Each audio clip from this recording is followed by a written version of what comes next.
right now.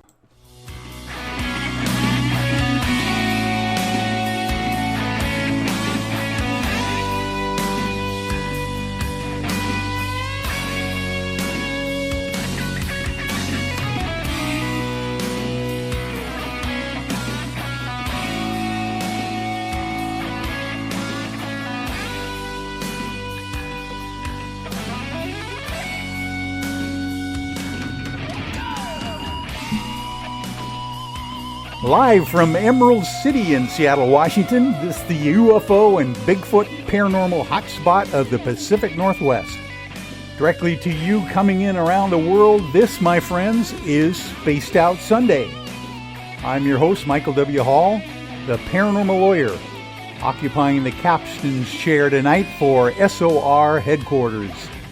We welcome you to tonight's show, including all of our listeners on the digital side at Revolution Radio.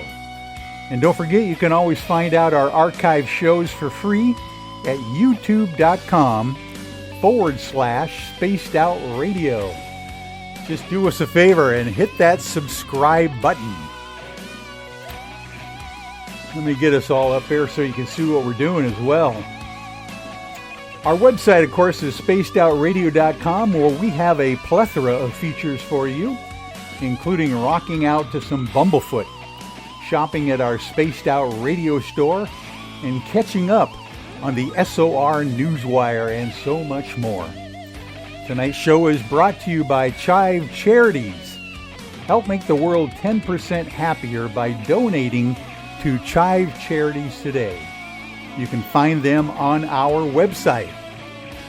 Okay, well, we are going to have a blockbuster show tonight, folks. We have a good friend of mine from actually the UFO I-Team, but more importantly, one of the experts, I call him. He probably doesn't like that name, that moniker, but literally a person who knows a whole lot about the JFK assassination conspiracy theories and not so conspiracy theories. And his name is Brian Snoddy. So Brian is going to be with us for 2.5 hours tonight, going down deep into all the new developments regarding this whole issue of the JFK assassination era, and including the brand new Oliver Stone movie that is going to be in the works at this point as well. But like we do every single night on Sunday nights, we get to spend some real good time with our good buddy Peter Davenport from the National UFO Reporting Center First. Peter, of course, is the director and has been for decades for the largest, one of the largest anyway, UFO reporting agencies around the world. And we get to hear about what's going on around the planet as far as sighting reports go. So first of all, let's bring Peter on. Peter, are you there? I'm here, and good evening, Michael, and good evening, Brian. And Brian, are you there? Hi, Peter. Hi, Peter. Hi, Michael. Hi, Brian. All right, we've got everybody on board. This is going to be a lot of fun. Oh gosh, we've got folks jumping all over Facebook here, joining us, including Richard. Our buddy Richard is on there, Brian, and Hi, Richard. all sorts of friends are out there. So this will be a fun show. Hopefully, they will be pumping us with information and questions as well as we go through this show. But Peter, my goodness, it looks like we're finally getting some good weather, skywatch weather here in eastern Washington, where you're located. And of course, it really doesn't matter whether there's weather out there that's easily seen from the National UFO Reporting Center, because you are getting these reports from around the world anyway. So, how have you been since last Sunday? I've been good. Been working very hard, and Thursday of this past week, I just updated the website with about 340 new reports collected over the prior 2 weeks. So it's been very busy, and I'm getting probably 25 to 50 reports per day. I don't know what's happened, and many of these reports are quite credible from seemingly qualified witnesses. So I've got a bunch of them that I hope to present to our audience tonight?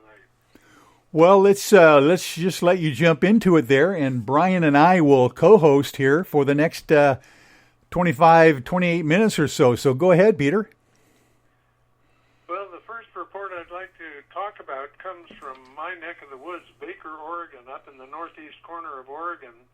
A gentleman who's a truck driver writes that this past Tuesday morning at just about midnight, the 21st of July, he was driving on Highway 84. He looked in his rear view mirror. He was setting up to pass a semi-truck that was ahead of him, and he looked in his rear view mirrors to clear his lanes, and he was flabbergasted, Michael, to see two square blue-green, distinctly blue-green lights coming up on him very fast from behind him. And he called his wife's attention to it, and she looked at it and said, "What in heaven's name is that?" And so he sped up to pass the semi, turned his turn signal on, and got around the truck and never saw them again. He let the truck pass him shortly after he'd passed the semi to see whether they were behind the semi, and they were not. They just disappeared. What they were, we will never know, but I can't imagine that it was anything from this planet. He estimates that at one time they were closing on him. As he was doing 80 or 85, he estimates they were doing in excess of 100 miles an hour, judging from how fast they were expanding in his rear view mirror. Oh, my. Interesting report. Did he happen to tell you any shape of these blue-green lights that he was seeing in his rearview mirror? Yeah, distinctly square. And I'm going to touch on that in a couple of reports here. Distinctly square, and they were oriented horizontally relative to each other. Can you, horizontally, oh my. Now, can you imagine? I can just see this. In the middle of the night, this guy is driving down the highway. He sees two square bluish green lights trailing him for some reason. He decides, well, I'm going to pass this semi up in front of me just to kind of have some space between whatever the heck is it behind me. And then you're telling me that the semi ends up passing him again and getting the heck out of Dodge and leaving him behind, but he can't find the blue lights. Oh, that's quite a story. Yeah. And if it hadn't been for the presence of the wife, I might not even have shared this report tonight, but she attested to the fact that she saw exactly what her husband saw. So, yeah. What they were, I have no idea. I cannot certify that they were UFOs, but what in heaven's name else could they have been, I ask? You know what would be real interesting as well is if we had any ability to talk to some of those truckers that are on that route, over their CBs, just to say, hey, did anybody see anything strange the other night, on the highway? Because I understand those guys are in constant communication with one another. I'm wondering if there was any information we could glean from there. I think he did get on the CD and asked some of the other truckers on the net, and I don't recall what his response was, but we've received no other reports. That's one of the fascinating aspects of ufology, is why so few people report even dramatic events like this one. Yeah. This fellow was quite shaken. He admits that he was quite shaken by it. And I talked to him on the telephone, and he was a very sane and sober-minded witness. I suspect he's a quite qualified witness. That is from, Peter, this area in Oregon, northern Oregon, that seems to me you've reported on before. Some very interesting sighting reports in that area. Yeah. Pendleton, a lot of reports from Pendleton, many reports from the Tri-Cities area, which is just north of where this incident occurred. Again, this incident occurred just minute or two after midnight on Tuesday morning, the 21st of July. So last Tuesday morning. Wow. Hmm. Yeah. But you're right. We get a lot of reports from that neck of the woods. And you know what is really fun for me to do as a member of the UFO I team is to hook up one of those sighting reporters with Brian Snoddy himself, because Brian has this ability to interview witnesses and be able to sketch, something. He's a forensic sketch artist as well as being an amazing, artist as far as the game cards go. But literally, people will look at his sketches and go, "Oh, that's exactly what I saw." So sometimes those things come to life where at any time no one could actually explain what they really saw until you get it on paper. So I love to see Brian do that. It's fun. Yeah, I'd like to. I wish I had your talents as an artist, Brian. I think That's okay, Peter. I wish I had your intellect. you're mistaking me for somebody else. Well, keep. I'm a plotter. Yes, you are. Okay, well, keep going, Peter. This is fascinating. Yeah, this is good stuff, Peter. 24 hours after the sighting near Baker, Oregon, of these two blue-green square objects, there was a sighting near Boise, which is just south of Baker, also on Interstate 84, which runs along the Columbia River. And the gentleman who described himself as a septuagenarian, 75 years of age, ex-military, I talked with him at great length, and he was a very convincing, very sage, very sober-minded individual. And he describes an incident that occurred to him also on the 21st of July, but at 2300 hours or 11 p.m. on the 21st. And he saw yet another of these orange or reddish objects, a light that streaked across the sky, went from his northeast to the northwest sky in a matter of 15 to 20 seconds, he estimates. It covered the entire night sky from horizon to horizon in 15 or 20 seconds. And when I spoke with him, I can add this point, it seems significant. He spent many years in the Air Force. He's probably accustomed to stress and emergencies and so on and so forth. He was audibly upset, emotionally upset by what he had just seen. He and I talked just a few minutes after his sighting. And he said he's never seen anything like it, and he had difficulty sleeping the next night. Oh my! So, in other words, he was impressed enough to call you right away, right? Yeah. He had heard me on radio programs like this one, and he writes in one paragraph. He says its color was bright orange or yellow, and it was pulsating, distinctly pulsating. And even though the sky was clear and cloudless, it just simply disappeared from his sight in a matter of a second or less. So it's not as though it flew behind a cloud, it just disappeared. How possibly could that have been? That reminds me, Brian, of the fireball that people witnessed over Glacier, Washington. Remember when you sketched that? Yes, I did, and that was over that restaurant. Yeah. Isn't that weird? It's kind of similar. Matter of fact, Peter, in that sighting report, tell Peter what happened after this fireball streaked by. What was following it?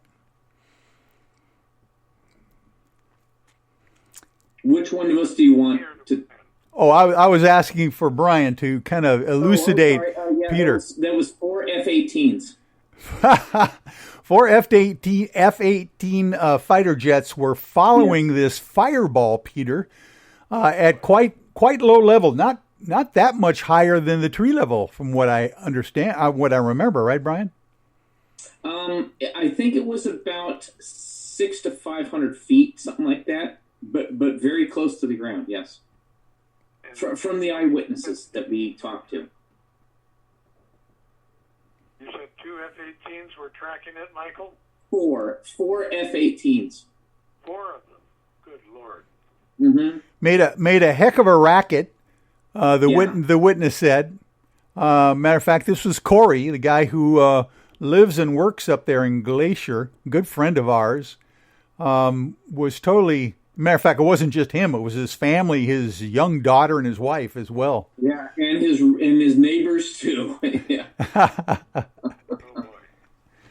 Oh my! So this guy was 79 years old and never seen anything similar to that. So that's interesting. Yep. Okay. Very interesting case. Well, I think we got time for a couple more for sure. Okay, good. The next case comes from Mill Creek, your neck of the woods, Michael. Mill Creek. Not too far away, maybe. Not even 10 miles. Yep. Yeah. Just south of Everett, north of the north tip of Lake Washington. And a gentleman, I have a very clear image of his conversation with me. He is an academician. He speaks very eloquently, very precisely. And he's also a professional camera photographer. So he writes that also on the 21st, like the last 2 cases that I just cited, at 10:21 p.m., he recorded the time quite accurately. Not only is he a photographer, he's an amateur astronomer, very skilled amateur astronomer. Hmm. And he was setting up his camera equipment to photograph the Neowise comet in the northwestern sky. And he was looking through the camera, he asserts, and he saw a rectangular, dark, unlighted object pass through the field of view of his camera. Mm. It shook him up tremendously. No lights on the object whatsoever. He said the upper edge of it appeared to be a little bit ragged or maybe had some dark color on it. He's not sure. He saw it for only, in his report, he cites 6 to 7 seconds.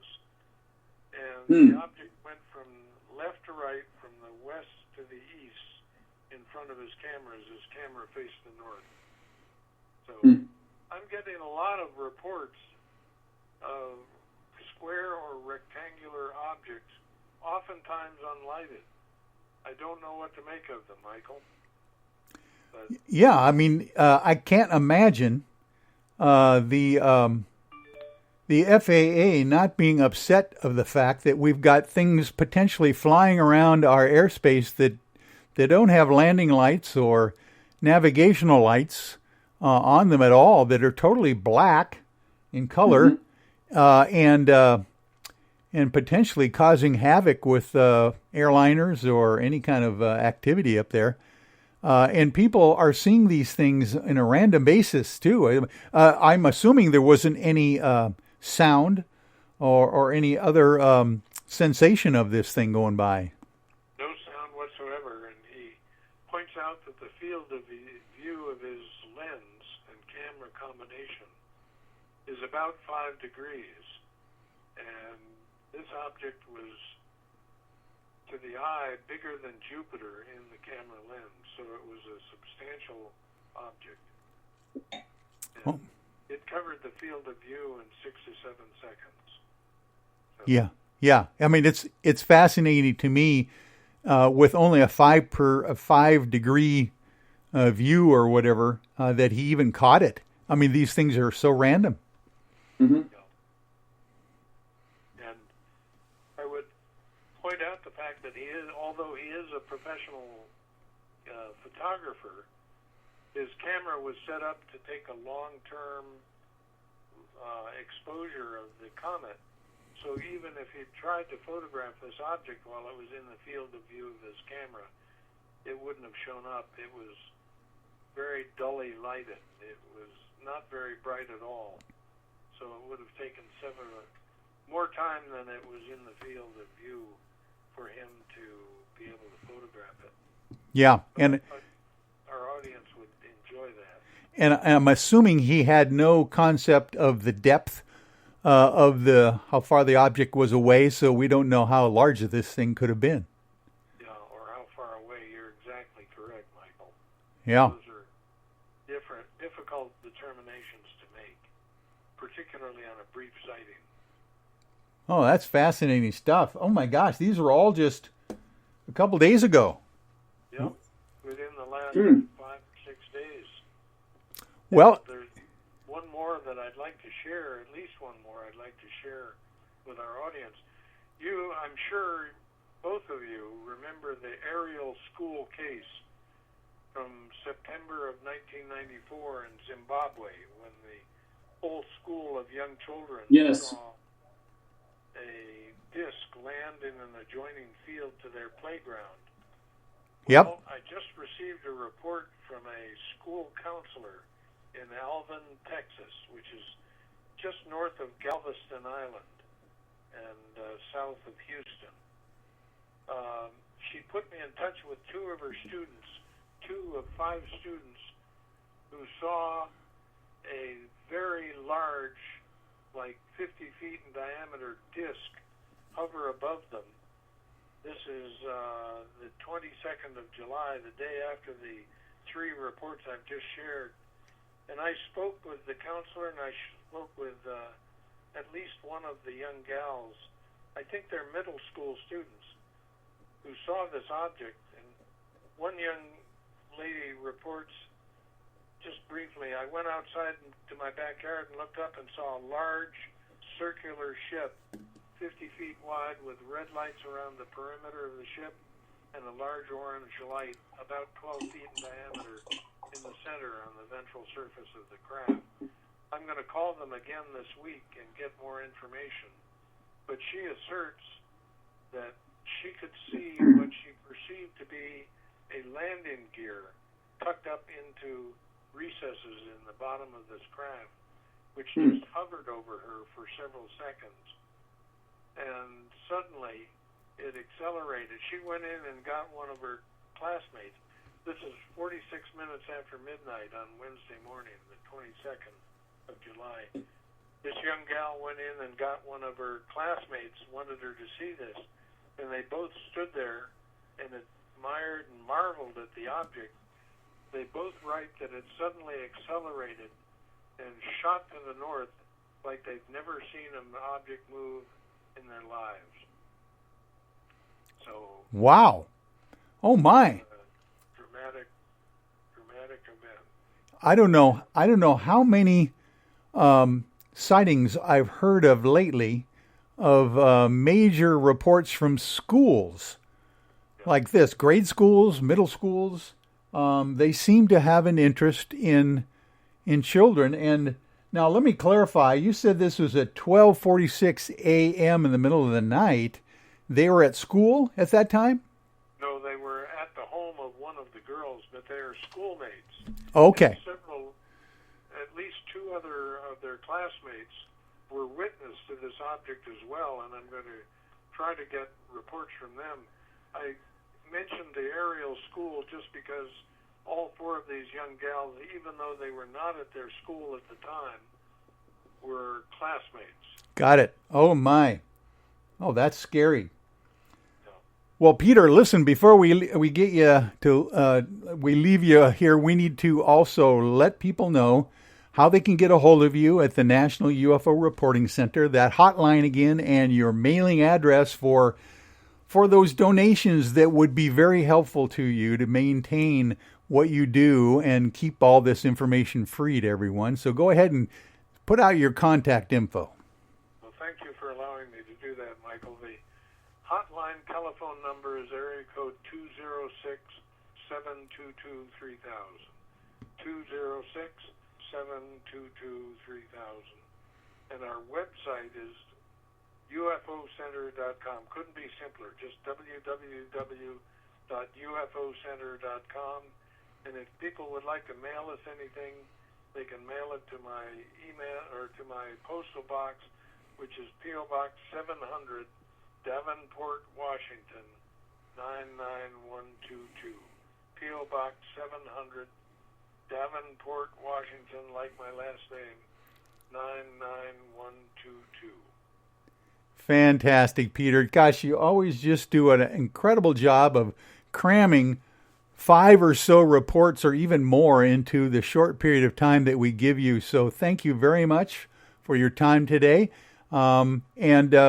Take it. You are going to want to at least listen in to Brian here during the rest of the show, because I tell you what, we've got some interesting blockbuster stuff to talk about regarding the JFK assassination. I'm going to be one of your audience members for sure. Okay. Thank you, Peter. Thank you, Michael. You're welcome. Yep. Good night. Okay. Good night. All right. We are going to be right back, folks, at the bottom of the hour here in just a few moments on Spaced Out Sunday. Hang on. Hey, Spaced Out Radio fans. It's John Resig, founder of the Chive and Chive Charities. Our goal is to make the life of veterans, first responders, and those with rare medical conditions 10% happier. We do this by donating one grant item, ranging from dance to therapy programs to prosthetic limbs, to those who need it most. To contribute to Spaced Out Radio's official charity, head over to chivecharities.org and become a donor today. I'm feeling a little spicy tonight. What to do? What to do? Why not get Bumblefuck? 4 million Scoville units of pure hard rock. Bumblefoot hot sauces come in 3 flavors. The burning Bumble. Tone it down a bit with Bumblicious and throw the sauce on everything. Spice it up. Bumble me, baby. Bumblefoot hot sauce. Get it today at kajans.com. At spacedoutradio.com, we are keeping you up to date on all the news with the SOR Newswire. Captain Shirk leads the team that is bringing you the news of the day and exclusive stories on everything paranormal and supernatural. It's free to read, it's updated daily, and it's right there for you. The SOR Newswire is a one-stop shop for the news of the day. Check it out at spacedoutradio.com today.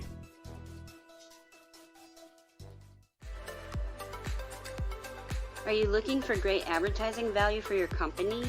Look no further than Spaced Out Radio. We have a multitude of places to get your name out there, including commercial ads during the show, special promotions, and banners on our website. Our audience is proven to support the companies that support our show. We can make your budget work for you. So for more information, please contact us at sales@spacedoutradio.com.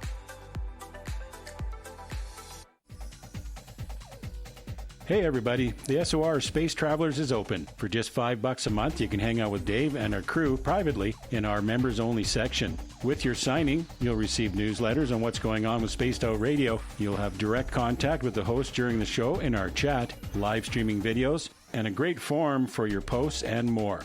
Become a space traveler now at spacedoutradio.com.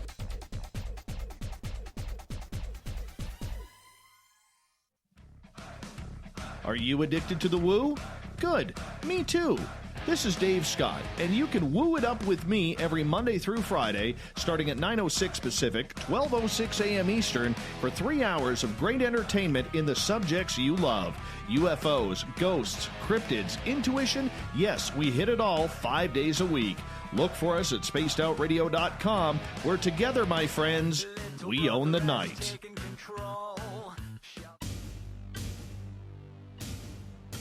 You wanted new SOR gear, and now you can have it. The SOR Vault is fully stocked with t-shirts, hats, hoodies, mugs, and everything in between, with great logos for you to choose from. So head on over to spacedoutradio.com, click on the SOR Vault, and go shopping. Pricing is quite affordable, and you can look good representing your favorite show. So go to our website and pick up your new SOR wear at the SOR Vault today. Need that weekend supernatural fix? Look no further than Spaced Out Saturday right here at spacedoutradio.com. I'm Stacey Edwards. And I'm John Edwards. Each Saturday night, Stacey and I are going to bring you the best in paranormal, cryptids, UFOs, you name it, and we're going there. It's all about the experience and to share the knowledge with all of you. So tune us in every Saturday night on Spaced Out Saturdays, starting at 9:06 p.m. Pacific, 12:06 a.m. Eastern, only at spacedoutradio.com. From the heartlands of Canada to beards around the world, we know how to take care of you. Fill your follicles with the Mighty Moose Beard Oil. All our oils and balms are handmade and 100% natural ingredients because we care about your beard. And hey, use the promo code SOR2019 and get your Mighty Moose Beard Oil today. You can check us out on our website, mightymoosebeard.com.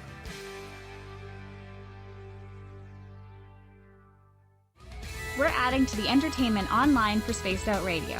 I'm Amber Beckrud, and I want to invite you to subscribe to our YouTube channel and check out Cryptid Tales, where I will take you on a journey into some of the strangest legends and lore from around the world, relaying the stories to you of the strange creatures and experiences that people have had throughout time. You can find Cryptid Tales at youtube.com/Spaced Out Radio, and while you're there, don't forget to check out our free archives and leave a comment. See you there. Cold drinks, great food, and the best music in Vancouver. The Moose Vancouver is the place to be, open until 2 a.m. nightly. Everything on the menu starts at just $6.95. Who serves food that cheap anymore? At the Moose, you'll never know who you'll run into. Rock stars, actors, athletes. It's the place everyone wants to be. So join us at the Moose Vancouver, the official party bar of Spaced Out Radio. Hello everyone, this is Ryan Stacy from the Experiencer Support Association, otherwise known as TESSA. We're glad to team up with Spaced Out Radio to help investigate your experiences on the SOR Sightlines Report. Together, we'll investigate the strange sightings and occurrences you've had. We're looking for answers just like you.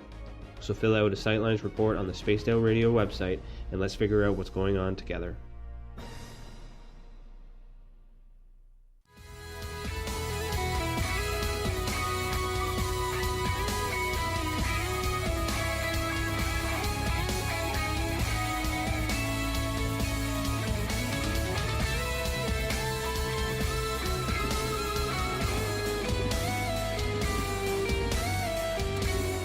Okay, we are back on Spaced Out Sunday, folks. My next guest is a longtime Kennedy assassination researcher, Brian Snoddy. He connects the dots regarding the cast of characters involved in the plot to kill the President, John Fitzgerald Kennedy, examining the evidence of who was on the various shooter teams and their connections to various mob organizations, government agencies, deep state actors, and high-level public and military officials. Brian sheds a light on who would have the motive and how they were able to take out the President of the United States and get away with it. Brian, thank you for joining me tonight. This is going to be a fascinating show, and I am honored to have you on. Oh, thank you very much, Michael. Yeah, you and I have known each other for quite a few years, actually, at this point. Just to give full disclosure, you are, I have recruited you in the past to be a member of the UFO I-Team. You're also I'm a part-time UFO I-Team member. As our forensic sketch artist, which is your major profession in life. You are a phenomenal artist. Let's explain to folks a little bit about your art and what you have done, because you are not just an artist. You are quite an iconic person when it comes to game cards, right? Tell us how that works. Yes, I graduated from the Art Institute of Seattle in during the Civil War in 1985. Now, that is funny because I want people to realize they don't quite understand this, Brian. You are also a Civil War aficionado. Well, And I like to wear the clothes. You do. You have all sorts of cool stuff. Yeah. Okay. I like to wear the shirts and the jackets, but I graduated from the Art Institute of Seattle in 1985 with a degree in visual communications. Yes. And then I got a job in advertising. I worked for the in-house ad agency of Egghead Software. Is that right? Yes. So I did all the newspaper ads, coupon books, and after 3 years, I became a product illustrator. So I painted pictures of joysticks and keyboards and all sorts of things like that for years. And by the way, when you say paint, I want people to realize, and I don't know if we'd be able to share some of your stuff, but you literally paint things that are so realistic looking, they look like photographs. That was my job. Yes. And then when they fired everybody, I got a job in comic books. I became a background artist for a very popular artist named Mike Grell. I drew his backgrounds for 3 years. And then I worked in Saturday morning cartoons. I was an assistant storyboard artist and a sometimes storyboard artist for several Saturday morning cartoons. Some of which you may recognize as Exo Squad, Garfield and Friends, X-Men, Jay Lee's something or other. I can't remember the name of that show. Conan the Barbarian. Oh, my. And several other shows, yeah. Yeah. Oh, that's classic stuff. Then I got a job illustrating Magic cards, Magic the Gathering cards. And that was in the early part of 1993, I think. Magic the Gathering, the iconic cards. Literally, you were, I understand, one of the original, what they call 49. Is that right? Yes, 49. Yeah, there were 49 of us original guys. I was one of them. And explain what you guys did back in those days for Magic cards. Well, we got an assignment usually over the telephone, sometimes a fax, and you illustrated a card. It had to be X big by X big proportion. Right? And they gave you a subject matter. You painted the picture, and you mailed it in, or you knocked on Peter Atkinson's basement glass door. Hi, I'm here, which I did a couple times, and turned your art in. And you got paid all of $50. Oh my, and how long would it take you to do a card? A day or two. Some people did them faster. It took me about a day and a half to do a card. Now, and, before we get any farther, I want to make people aware how iconic the cards are that you've created. In reality, some of these cards are amazingly collectible at this point. Yeah, Volcanic Island is probably my most popular card, and I don't know how much the original art's going for. I think somebody's hoarding it somewhere, but the cards can go for up to $12,000 a piece. And I have seen the lines that form at your tables at some of these conferences where people literally from around the world are bringing in high stakes to get you to sign one of your cards for them. That's quite an honor. Yes, you and Kathy went to that. That was a year and a half ago. Yeah, that was awesome. Gosh. Okay. It gives you a little bit of background of not just you being an artist, but quite an iconic artist as well in not only in our local community here in the Seattle area, but literally you are known around the world. I am just totally amazed. Well, that's all by luck and by the grace of the Almighty. Yeah. Put those two together. That's where we're going. Yeah. Yeah. And also you have another interest in samurai swords and armor. And armor as well. Tell us a little bit about that. So I am a big, huge, how can I say this, historical geek in ancient warfare and things. And I love Japanese history. And at age 19, I bought my first samurai sword. And after that, I started buying helmets and body armors and things. I still have two swords and a naginata, which is like a sword on the end of a pole. But it's not weaponry that I'm most interested in. It's the armor. So I have 13 suits of armor and 7 or 8 helmets and maybe 15 or 18 face masks. I lose track. I don't know. I have an armor collection, yeah. As a matter of fact, isn't it true that recently you put on, or at least lent to the local museums around the Seattle area, a giant display that they put up for you as well? Well, Not giant, but they did take 2 of my full suits, and they were on loan to the Seattle Art Museum for 9 months, and that is true. Yeah. That was impressive. I remember seeing how they displayed them quite dramatically. Yes, they did a wonderful job. Fascinating. So hats off and cheers to the people at the Seattle Art Museum. All you guys are very professional. You did a wonderful job, and you made my stuff look even better than it really was. Very nice. Yeah. Well, and that brings us to the whole idea of, at one point in your life, you got motivated, and I remember you telling the story how you came home one night and told your wife that for some reason you were upset, or you were motivated to do this JFK assassination research. Tell us that story. Yeah.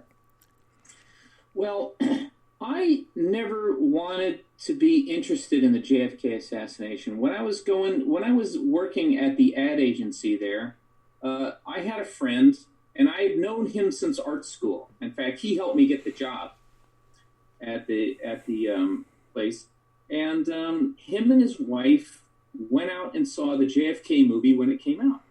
And he was kind of like an older brother figure to me. And he came back and he said, hey, you should go out and see that JFK movie.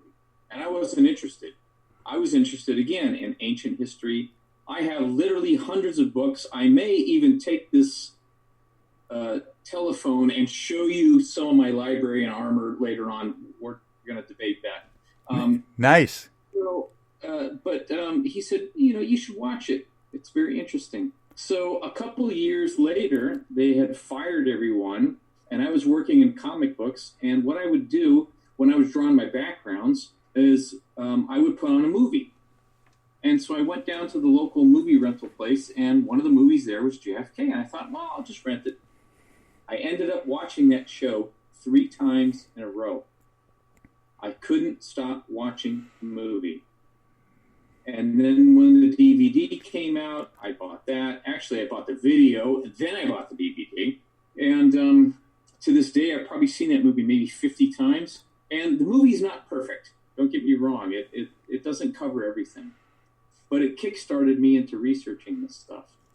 And then, a few years ago, I remember I came home from work, and I was really upset. And I told my wife at the time, I said, I'm going to do a JFK presentation. And it took me 3 months and over 120 hours to put it together. And that's the first one you see on YouTube, is JFK cast of characters. That's what I did. Under your name, Brian Snoddy, yes. Is how people would find that on YouTube, which Snoddy is Snoddy, just for people's European spelling of that. And that is fascinating. I have a theory, Brian, why you are so good at this, at pulling the details of the research of the JFK assassination out of the ether. I believe that you have this ability to observe.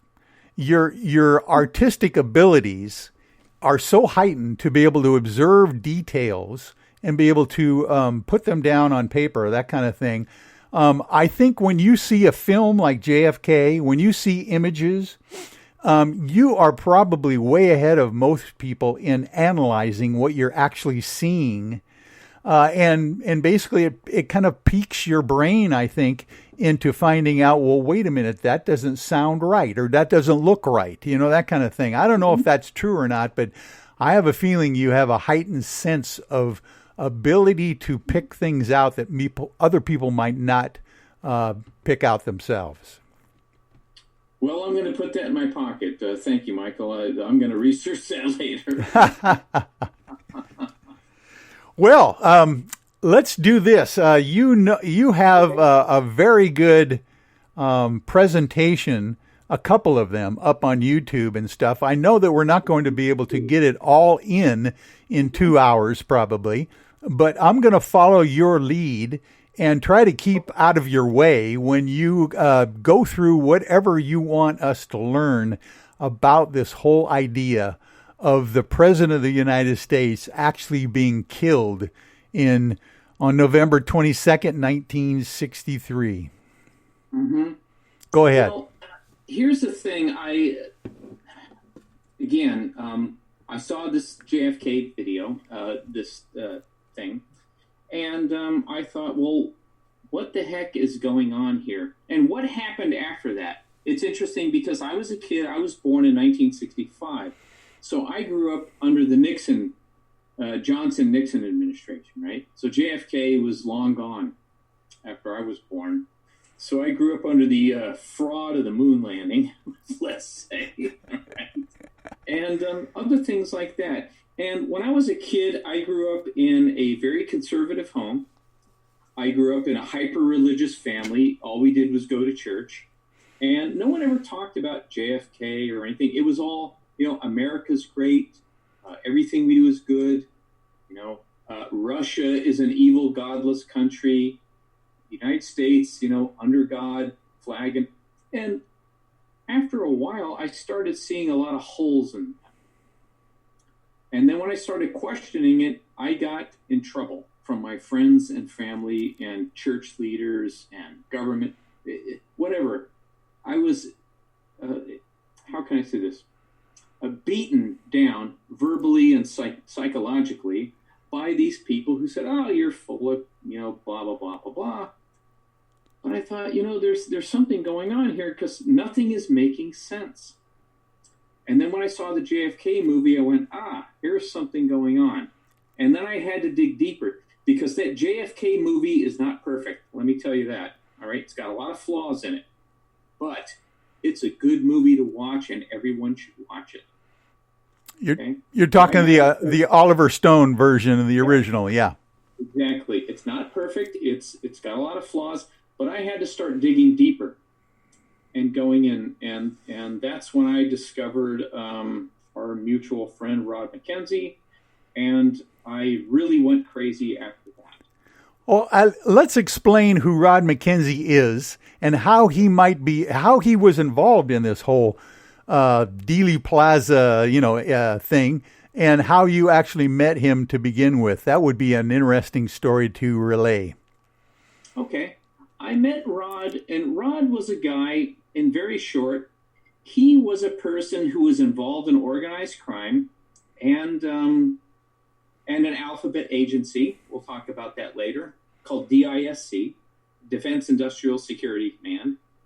And he was running a safe house in Dallas, Texas, on Holland Avenue during the time of the assassination. And he believes that he had some of the shooters there and that he made phony IDs for them. That's who he was.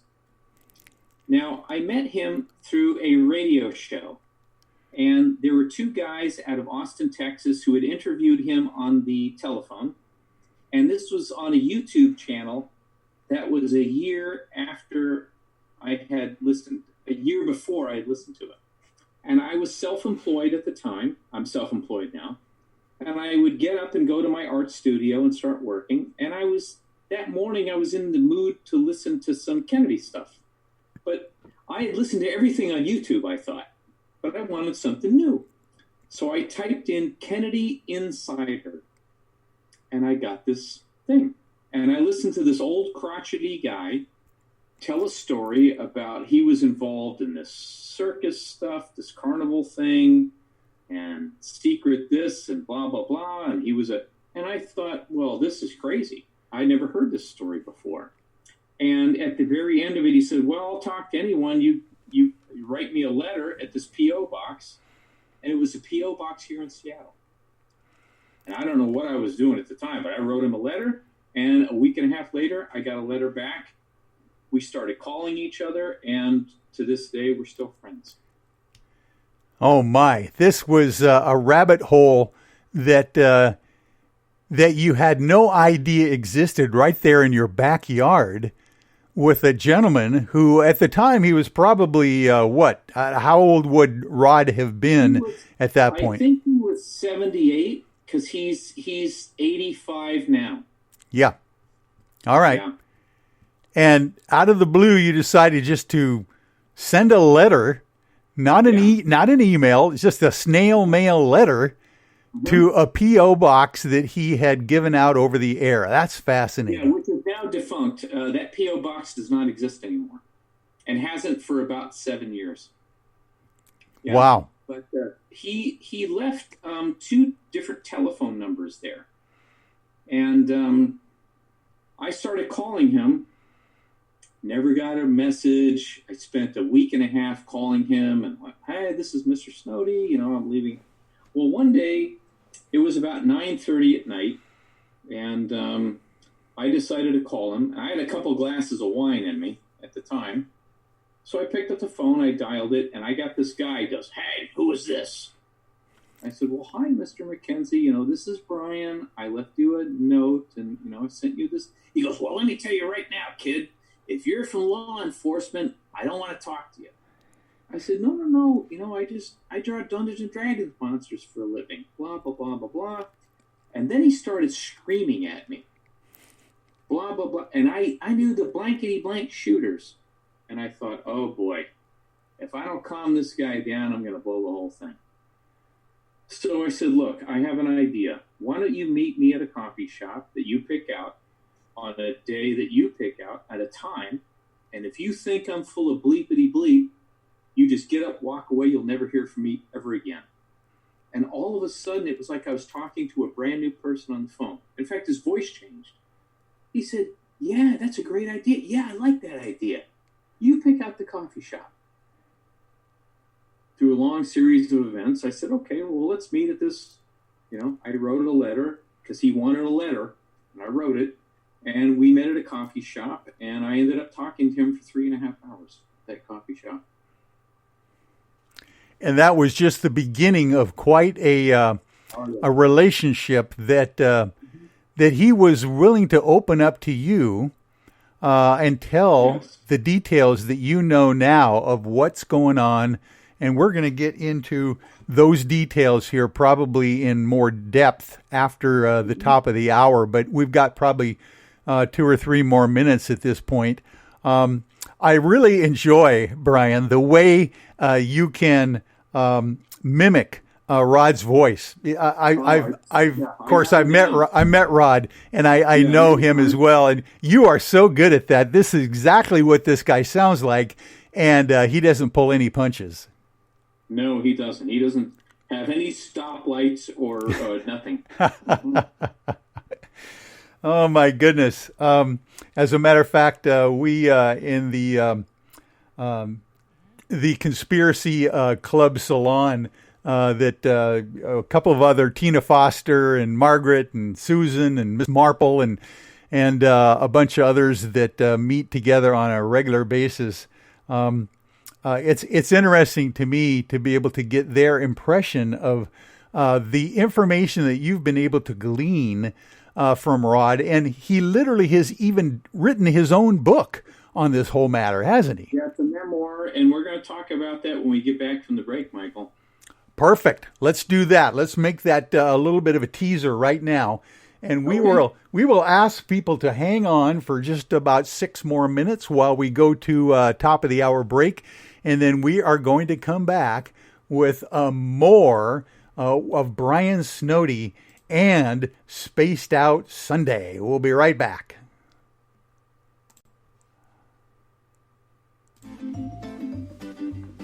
Looking for creative ways to get your company out in the public? How about advertising on Spaced Out Radio? Our sales department is waiting to hear from you, and we can work around any budget. From commercial spots to banners to special promotions, there are many opportunities to get your name and product out to our SOR listeners. For a price guide and more information, please contact us at sales@spacedoutradio.com.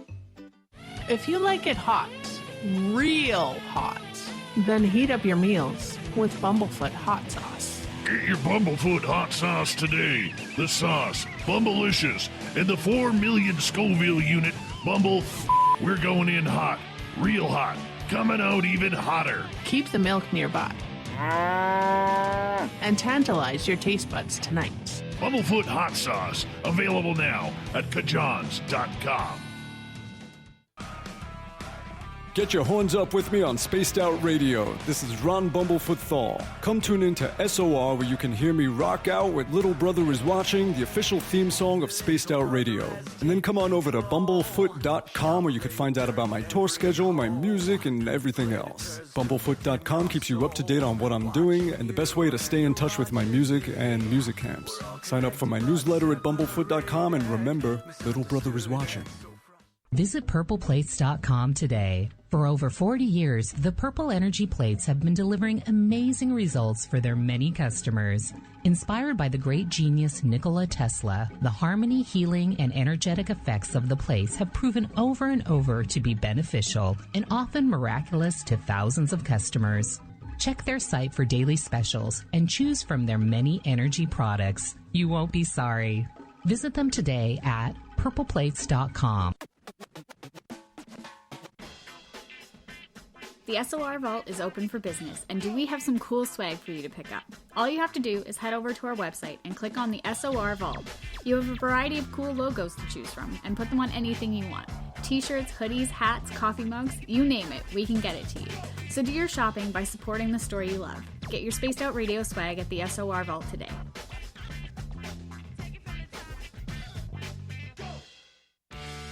Hey everyone, I'm John Edwards. And I'm Stacey Edwards. Together we're taking over Saturday nights on Spaced Out Radio, where we're going to bring our own experiences of the paranormal and talk to the best people we can find to help bring you answers to your strange tales. We're here to entertain your need for weekend woo! So tune us in at spacedoutradio.com starting at 9:06 Pacific, 12:06 a.m. Eastern, where we can all get a little spooky together. Spaced Out Saturday nights right here at spacedoutradio.com.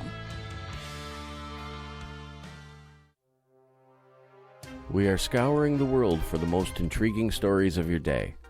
Take the time to read up on the SOR Newswire, where our team, led by Captain Shirk, will deliver to you some of the best paranormal and supernatural news, along with some stories that will blow your mind from the weird to the wacky. It's the news outside the news that piques interest, and that's what we're looking to deliver to you. The SOR Newswire, only at spacedoutradio.com. We all know on Spaced Out Radio we love a good beard and mustache, so why not take care of your facial hair with Mighty Moose Beard Oil? Made in Canada, we're taking care of beards and stashes around the world. We use 100% natural ingredients with our oils and balms to make your whiskers feel silky smooth. Use promo code SOR2019 at mightymoosebeard.com today. Hi, this is Amber Beckrud, and I want to invite you to subscribe to our YouTube channel where we store all of the SOR show archives for free. And as an added bonus, every 2 weeks I'm posting brand new content on Cryptid Tales, where I will get into some of the spookier legends and folklore from around the world and tell the stories that go with them. Find us at youtube.com/spacedoutradio and check out Cryptid Tales today. Drop a comment and let me know what you want to hear. See you there. Are you an experiencer of something strange that can't be explained? Do you want help finding out what's going on? I'm Ryan Stacy, head of the Experiencer Support Association, otherwise known as TESSA. We've teamed up with Spaced Out Radio to investigate cases filled out in the SOR Sightlines report. We are independent and there's no cost to what we do. All we need is your experience. Let's find out what's happening together on the SOR Sightlines report. Hey, space travelers, this is John Resig, founder of the Chive and Chive Charities. If you know anything about our website, you know we like to do things a little differently. We're not some faceless organization collecting money for a nebulous cause. Our donor dollars go directly toward life-improving items. Then we give those items directly to an underdog who needs it most. To become a donor with Spaced Out Radio's official charity, Chive Charities, just go to chivecharities.org/donate. For the price of 1 cup of coffee a month, you can become an SOR Space Traveler. The Space Travelers Club is a place where you can interact with other listeners, either live during the show or on our great forum. We want your stories, pictures, comments, and ideas. You'll get live video streams, exclusive content, and be a part of our newsletter. Stay in touch with everything SOR. The Space Travelers Club is just $5 a month at spacedoutradio.com. Hi there, this is Dave Scott, and I'm bringing you the Woo every Monday through Friday on Spaced Out Radio. I'm going all out to bring you the strangest, oddest stories and subjects I could find for your entertainment. Why? Because when we hit peak Woo, I know I've done my job. So come tune us in at spacedoutradio.com, 9:06 Pacific, 12:06 a.m. Eastern, and together, my friends, we own the night.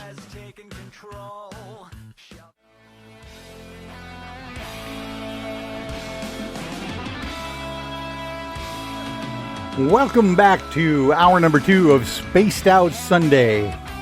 I'm your host, the paranormal lawyer, Michael W. Hall. Thanks for joining me.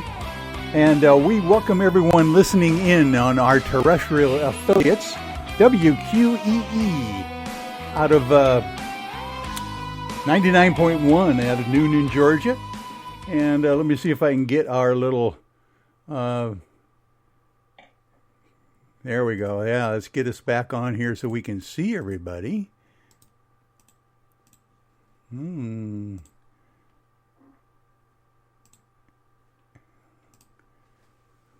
that's funny. Okay, well, I'm going to finish up this commercial here, but we're back here with Brian Snoddy. Brian, can you hear me, buddy? Yes. Howdy. Okay, good. I kind of seem to have lost the video part of our little thing, so I'm going to try to bring us both back on so that we can be seen in a larger version of Zoom here. Let's see if we got that right.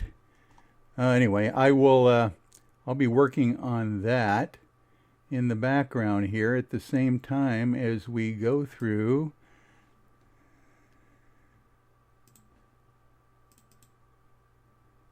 Okay. Anyway, where were we, by the way, when we went to the break? We were talking about something very interesting that I think we... Rod and hooking up and starting to listen to his tale.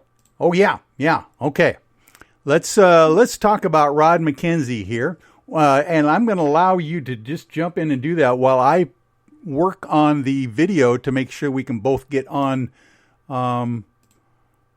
get on the screen here at the same time. So go ahead. Okay, so Rod McKenzie was a character who, by the way, I did not believe his story when I first heard it. I heard it on this YouTube video, and I wanted to test him when I met him.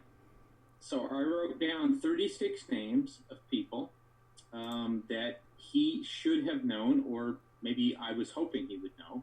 And one of them was Jimmy the Weasel Fradiano, because he said at a certain time he was doing burglaries for the mafia at a time in the early 1950s in San Francisco area.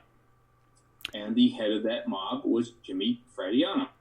So when I met Rod at the coffee shop, I said, hey, after about 15 minutes, I said, look, there's a piece of paper, you recognize any names? And in 0.2 seconds, he goes, yeah, Fradiano, I knew that guy.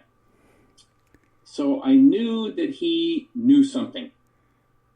And then I spent another year and a half putting his timeline together to try to bust him and to see if his story fell apart. And as far as I can say, his story never fell apart. His story is true as far as I can see it.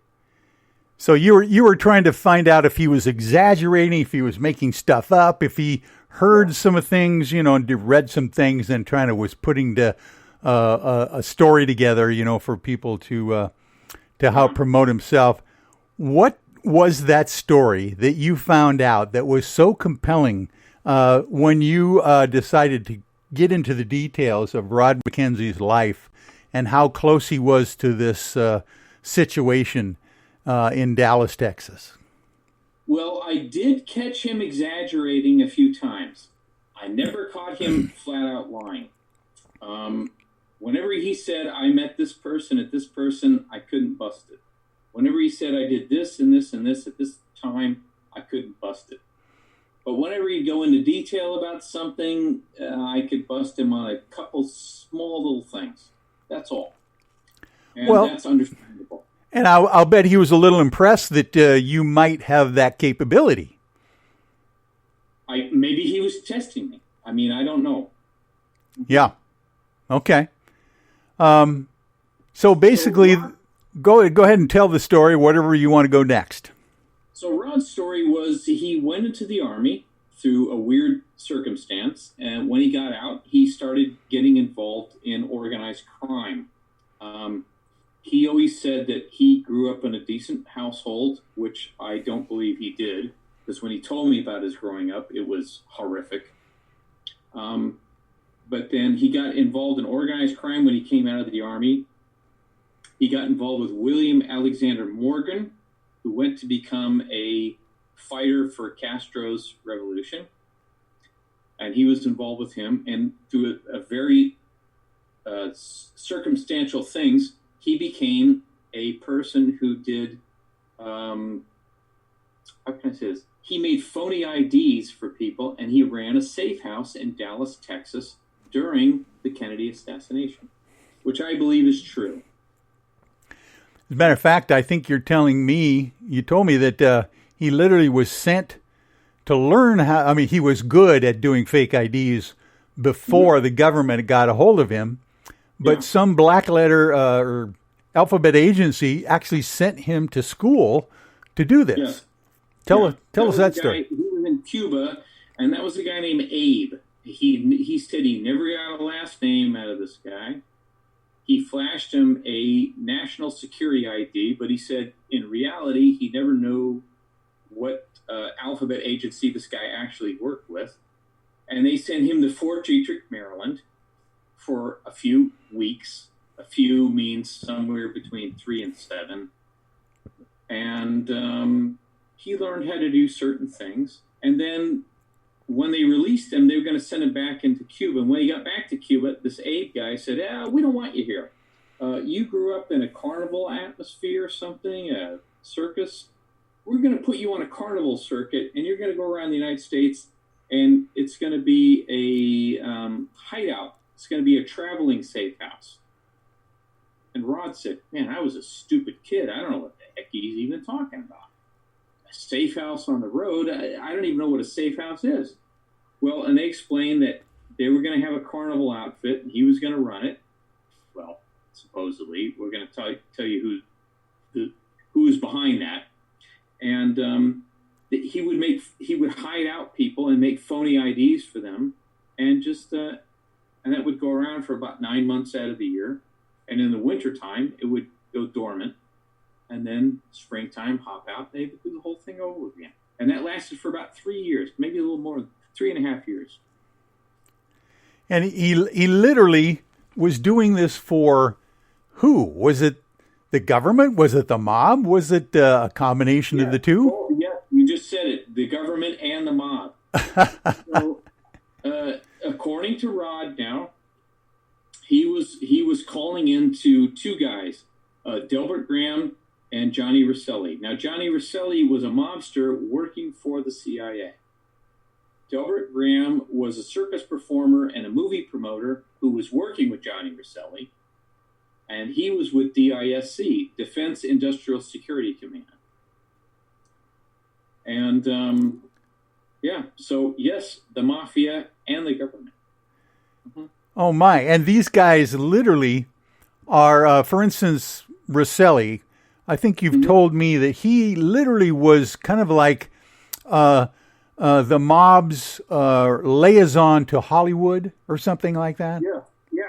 Johnny Rosselli was an immigrant into New York City who got involved with a murder, and then he fled to Chicago as a young man. He grew up in Chicago and got involved in mafia things. That he changed his name from something, I can't remember what it was, to Rosselli. And then Johnny Rosselli had a very interesting personality. He could communicate with people. So the mob sent him into Hollywood, where Rosselli took over several, organizations. For actors, in other words? Yeah. What do you call that? the actors' unions or something like that, I think. Unions. Yeah, he took over many unions, and also he was involved in gambling. And he was able to take over gambling operations and actors' unions and also other unions in Hollywood. So literally, the Chicago outfit, the mafia there, controlled Hollywood for several years. You couldn't get a movie made without the Chicago's permission, literally, for quite a long time. Would this have been Would this have been the same era that Sinatra was basically allowed to?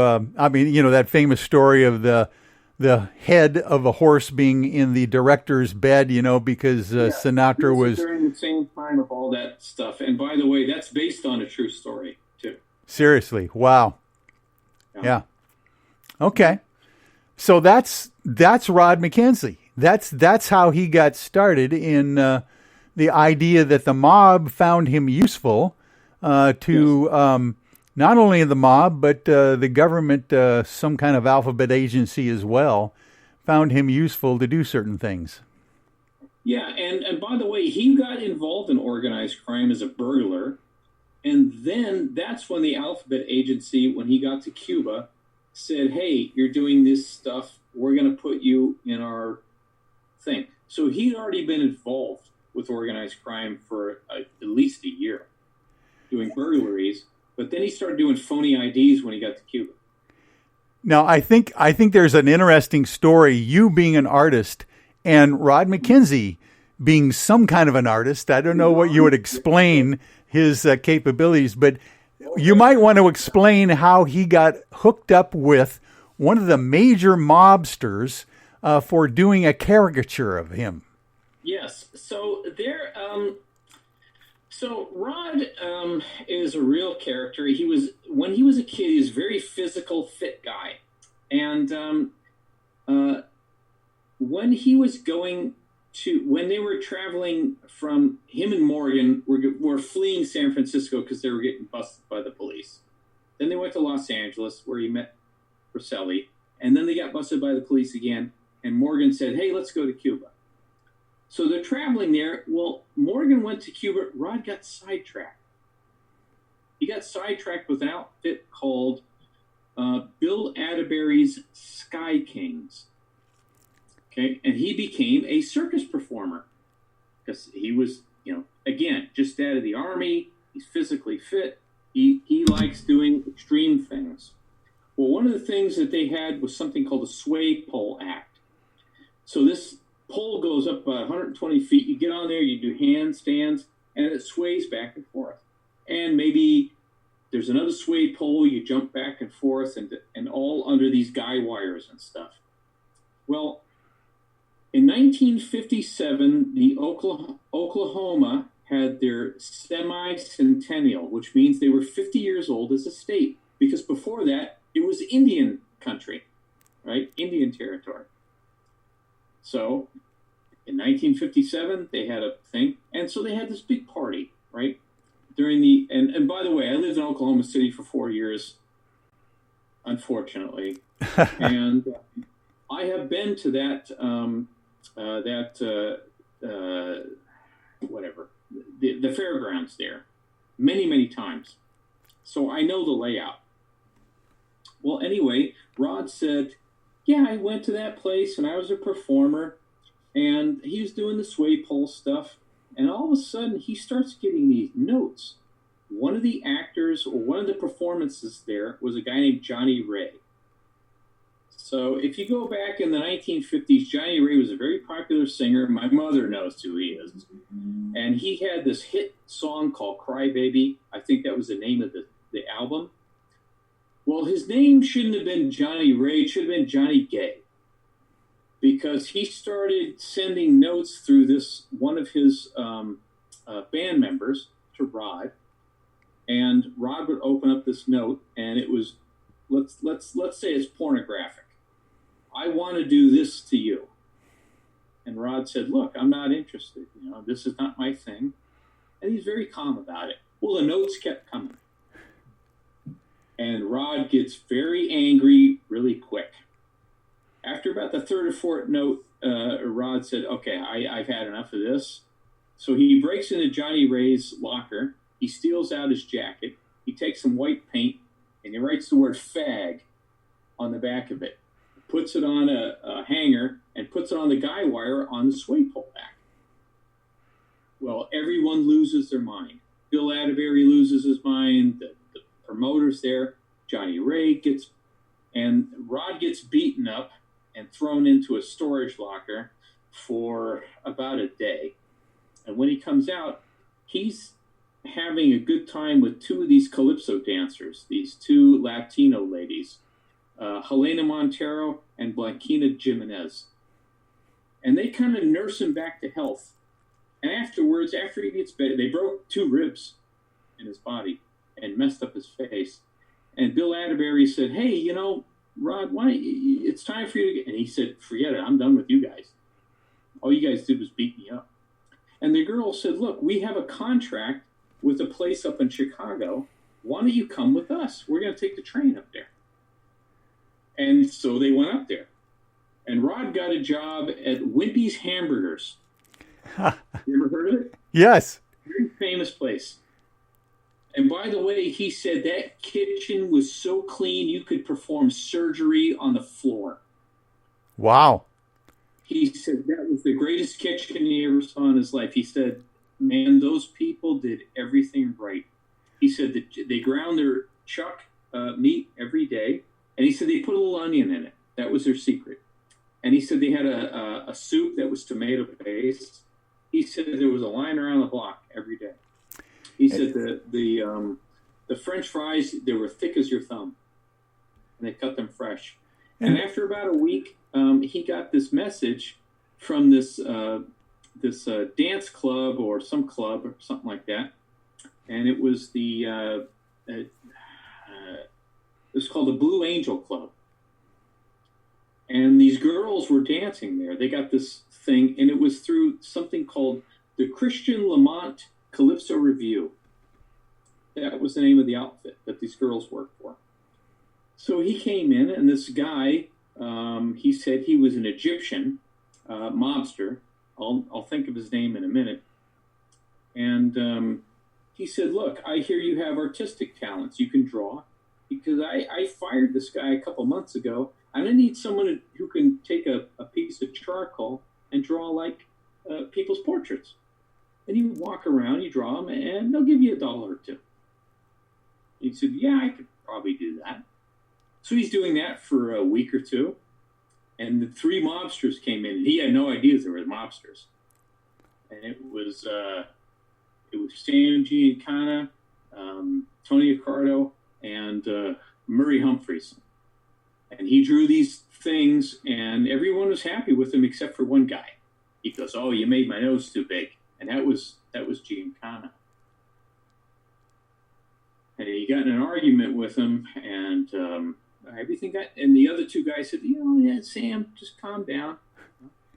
But he said about 2 days later, Giancana came in and called for him and said, hey, kid, come over here. He goes, you don't know who I am.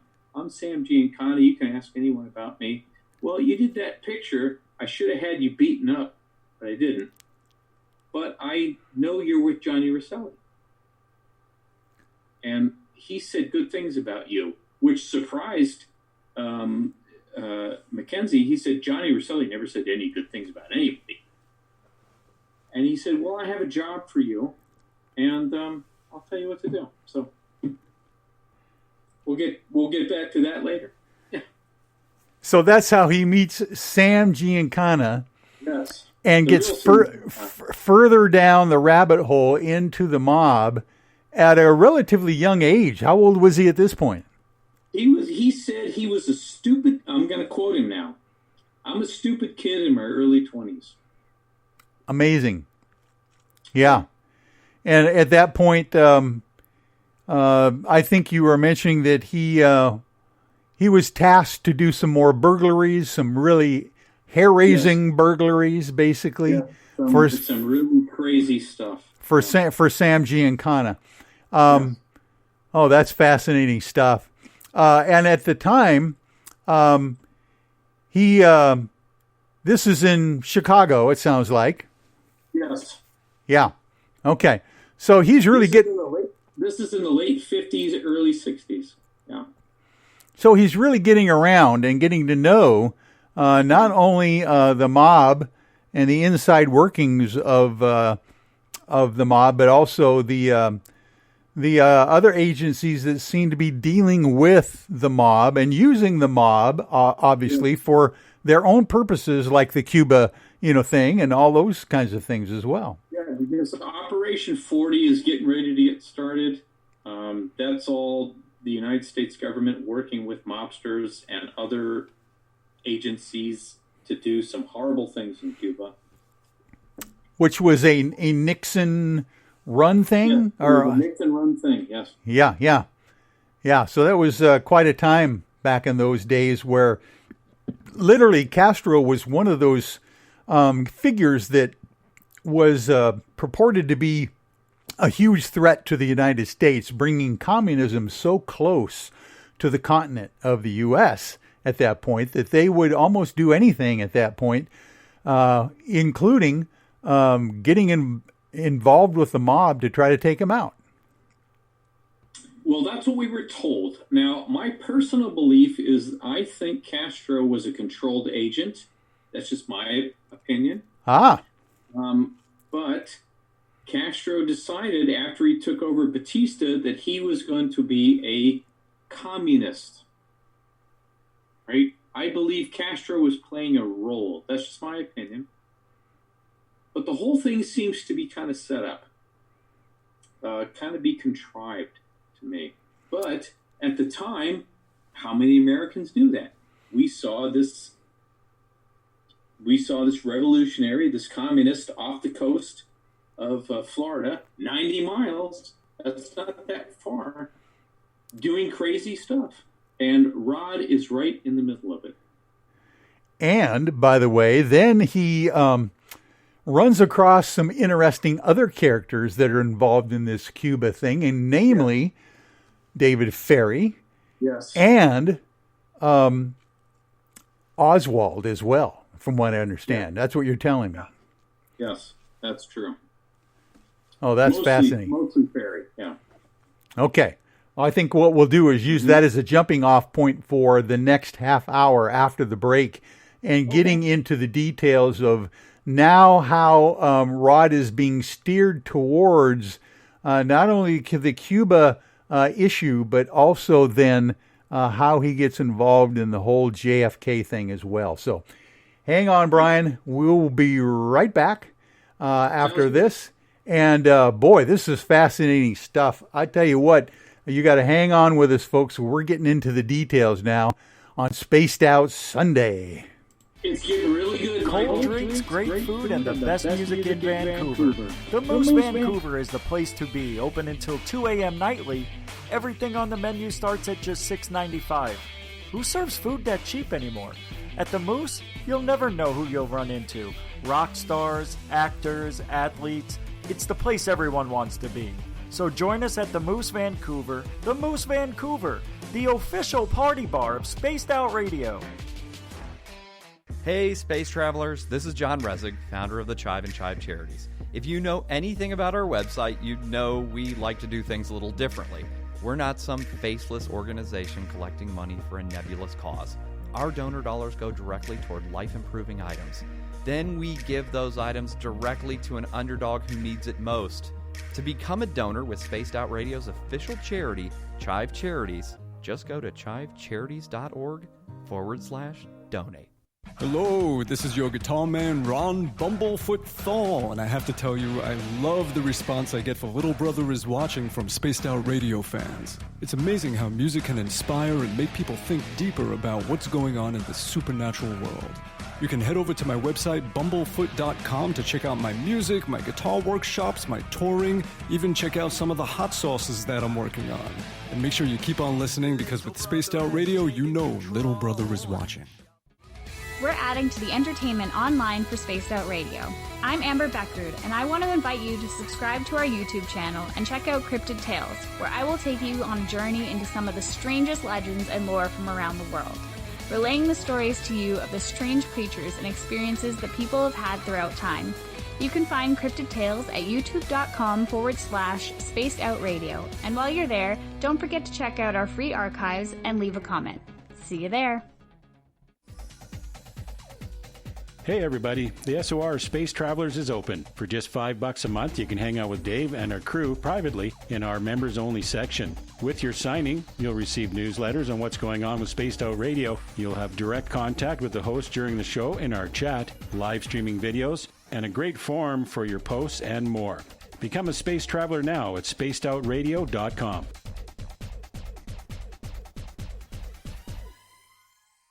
Looking for something new to push your limits? Look Beyond the Spectrum, a new docu-series featuring some of the best researchers in the world when it comes to everything from UFOs, government cover-ups, and strange humanoids.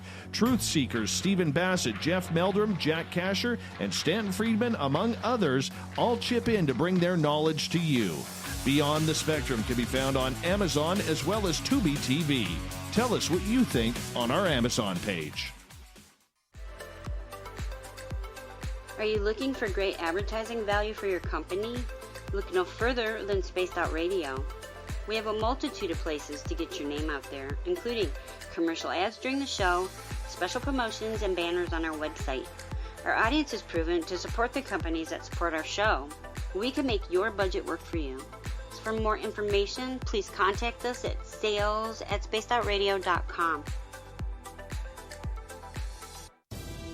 At spacedoutradio.com, we are keeping you up to date on all the news with the SOR Newswire.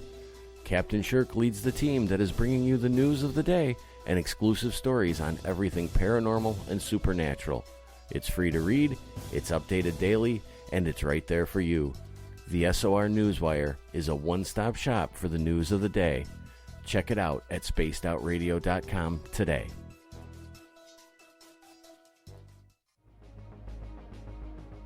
Hello everyone, this is Ryan Stacy from the Experiencer Support Association, otherwise known as TESSA. We're glad to team up with Spaced Out Radio to help investigate your experiences on the SOR Sightlines Report. Together, we'll investigate the strange sightings and occurrences you've had. We're looking for answers just like you. So fill out a Sightlines report on the Spaced Out Radio website and let's figure out what's going on together. Need that weekend supernatural fix? Look no further than Spaced Out Saturday right here at spacedoutradio.com. I'm Stacey Edwards. And I'm John Edwards. Each Saturday night, Stacey and I are going to bring you the best in paranormal, cryptids, UFOs, you name it, and we're going there. It's all about the experience and to share the knowledge with all of you. So tune us in every Saturday night on Spaced Out Saturdays, starting at 9:06 p.m. Pacific, 12:06 a.m. Eastern, only at spacedoutradio.com. Hello, Space Travelers. It's me again, Carl. Don't forget to join the Space Travelers Club for just $5 a month and follow Spaced Out Radio on Twitter at Spaced Out Radio. Our Instagram, Dave Scott SOR. Our Facebook page is Spaced Out Radio Show. Our archives are free at youtube.com/Spaced Out Radio. Come woo it up with Spaced Out Radio today. Bye!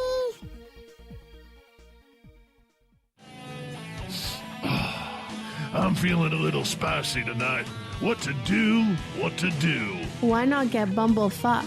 4 million Scoville units of pure hard rock. Bumblefoot hot sauces come in 3 flavors. The burning bumble. Tone it down a bit with Bumblicious and throw the sauce on everything. Spice it up. Bumble me, baby. Bumblefoot hot sauce. Get it today at kajans.com.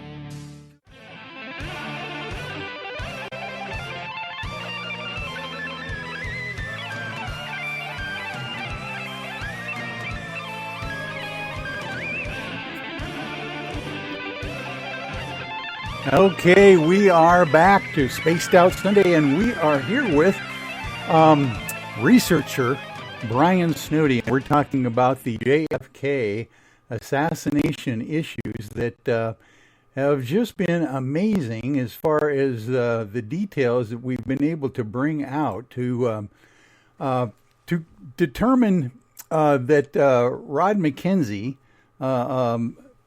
was involved somehow in this whole matter and seems to have known all of these cast of characters. And we were just talking about the fact that Rod, at this point in his career, started to get to know a gentleman by the name of David Ferry. For those who don't know, Brian, maybe you give a quick background of who David Ferry is and how Rod met him. So David Ferry is one of these characters in the JFK assassination. He, if you watch the movie JFK, he's portrayed by God. What's the name of the actor? Joe Pesci. I can't remember.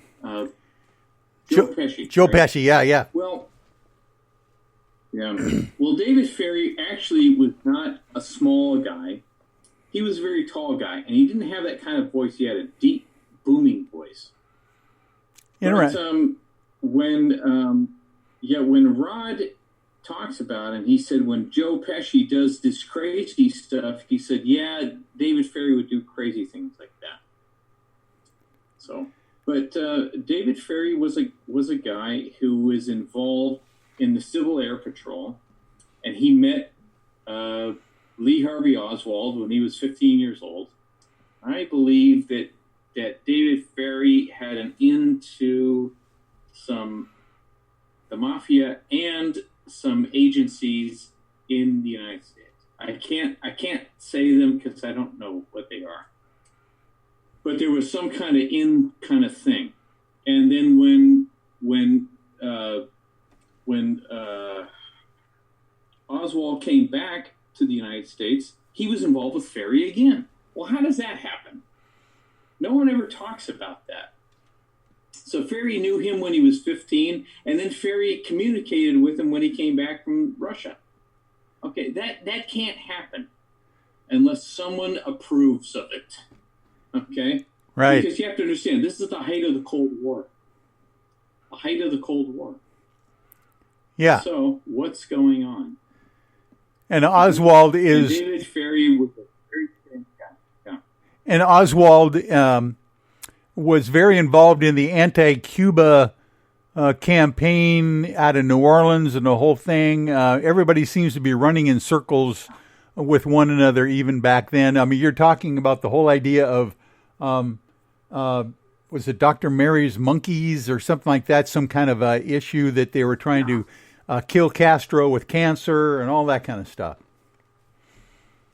Yeah, that's all, in my opinion, it's all a stage show. It's just all, it's all opera.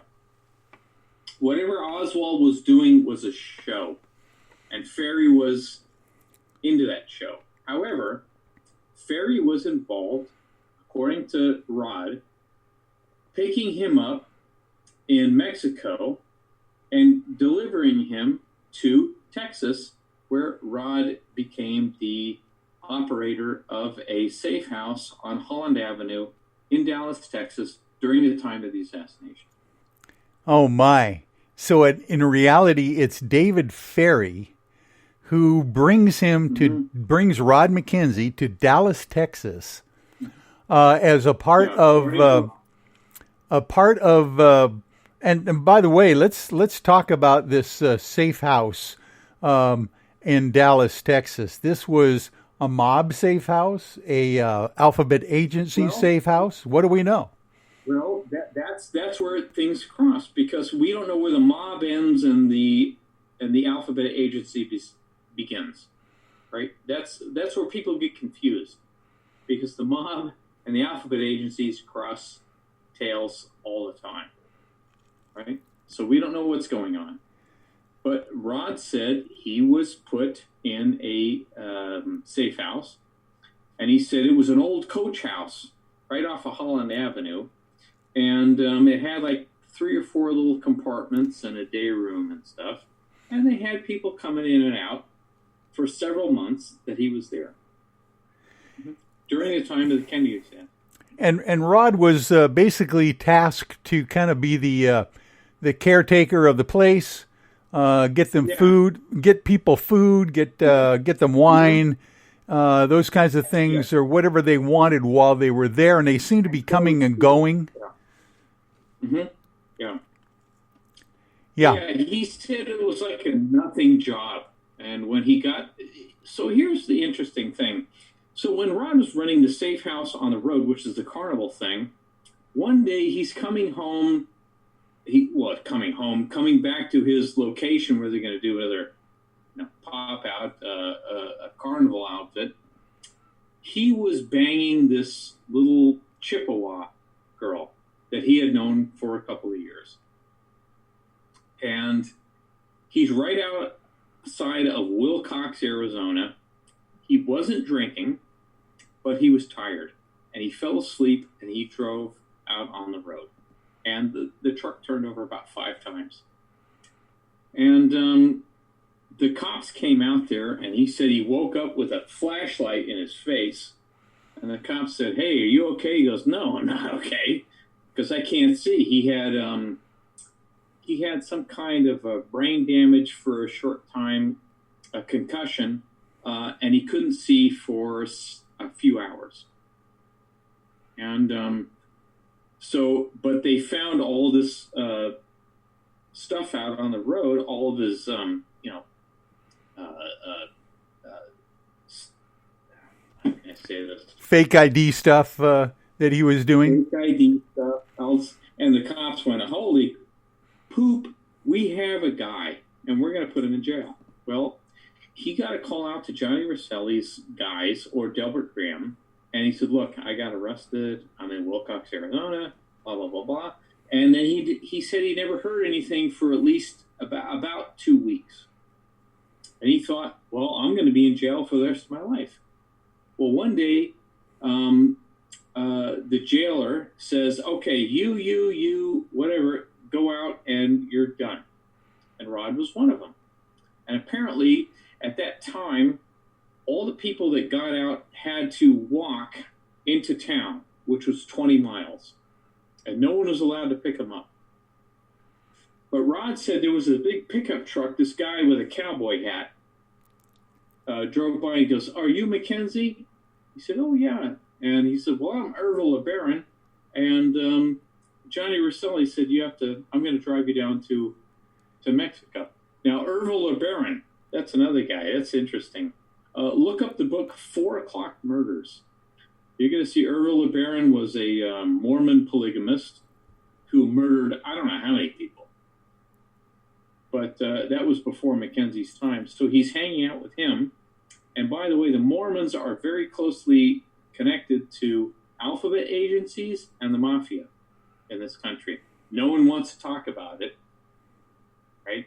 So, don't hate me. Hate what's going on.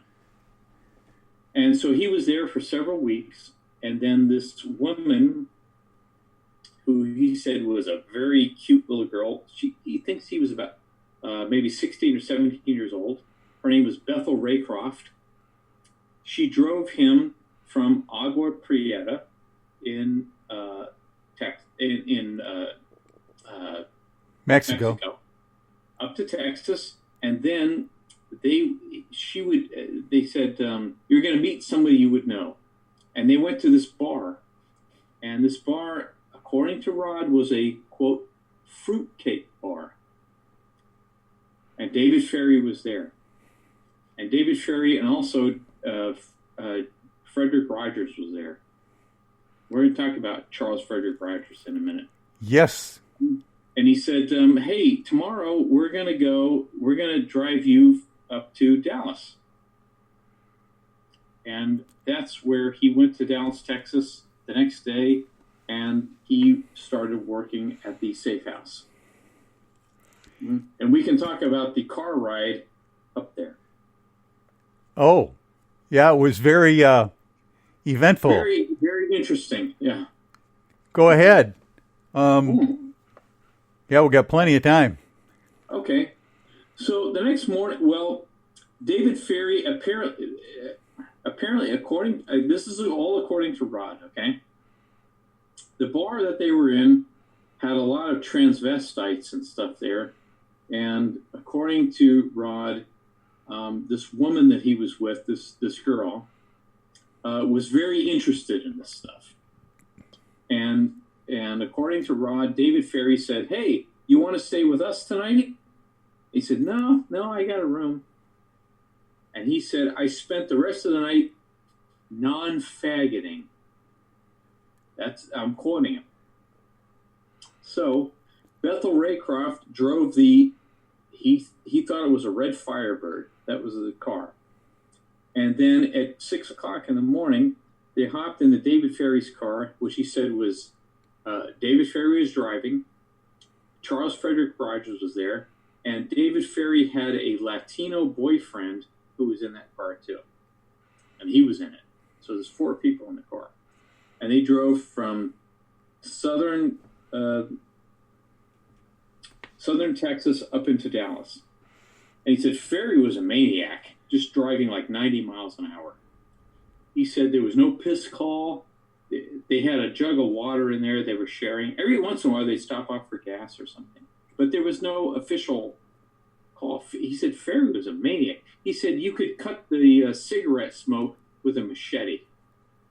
He said Ferry was nonstop conversation. He said the only time Ferry ever stopped talking when he was popping another Benny, which is short for Benzedrine or Dexedrine. While he's driving. While he's driving. Yeah. And he said Ferry was a big-time pill popper, which what's-her-face said also. And so Rod never said he never knew what type of pill Ferry was taking. He just assumed it was these amphetamines, which he said you could buy at that time for 3 cents a piece. And he said they drove up into Dallas, and when they got there, they parked in the parking lot of the Egyptian Lounge, which was this bar outside of, it's in this Dallas limits. And Ferry goes out. He goes into the trunk of the car. He pulls out this shirt, which was like a Hawaiian shirt. And he said, "Rod, put this on. And when you go into this bar, you're going to meet a guy who's wearing the same shirt." And the guy he meets is Malcolm Wallace, which is Lyndon Johnson's hitman. Here we go. Wow. Now, do we need to take a break or anything, Michael, or can we keep going on? We got about 15 more minutes before we're at the top of the hour. No, actually about 12 more minutes. Yeah, we got plenty of time till the top of the hour here. But also, isn't it I think you mentioned the fact that not only did he meet Malcolm Wallace that night, but what was the thing that he met the police officer, the Dallas police officer as well? Yeah, J.D. Tippett. J.D. Tippett was also there? He said Tippett came in. He was not in uniform, although he goes back and forth on that. He said Tippett came in and talked to him, and he said when he met Tippett, it was like a brotherhood, because Tippett was a parachute guy in the Army, right? And he said, well, he was a ranger. So he said that was like a brotherhood. And him and Tippett had a relationship for several months. They used to go out shooting together with a bunch of other people, by the way, along with Wallace, too. They used to go to this creek and shoot these with these guns. And they would shoot like old furniture and old refrigerators and stuff like that. They did that for several months. And yeah. And by the way, during this time that Rod is supposedly now hooked up at the safe house, kind of running that one as well, he gets a little bored and he decides that he would like to get a job being a nurse, which he was trained to be in the Army. Yes. in the Army. At the local hospital, right? Yeah. So when Rod gets the assignment that he's going to be in this safe house, he's bored to death. So he after he goes to the Egyptian lounge, they go to Jack Ruby's place. And Rod has a very interesting experience at Jack Ruby's place. And with a dancer called Little Lynn. And afterwards, Jack said, hey, if you ever need anything, just talk to Jack. And there's also another mobster there named Jake Miranda. And Jake Miranda says, basically, I'm in charge. So when Rod goes to the safe house, which is a little coach house, again, I explained it, and he's bored to death. So he goes to Jack Ruby and says, look, I have training in the Army, and I want to work for a hospital. I want something to do. And so there was a doctor that the mob controlled named a guy named Robert Sparkman. Look him up on the internet. And he got Rod a job at not Parkland Hospital, Baylor Hospital. Okay? So, and Rod was doing, he was like a surgical nurse. Like, if the doctor says, oh, pass me the scalpel, you don't see it on TV, right? Well, that's what he did. He had to lay out, put the sutures in, all that kind of stuff. Yeah. Yeah. So, I mean, in reality, Rod was not just, a run-of-the-mill RN, although that is not, an actual title because RNs are very important, but he was also a scrub surgical nurse that knew how to do he was a scrub surgical nurse. how to do operations and assist. Mm-hmm. Yeah.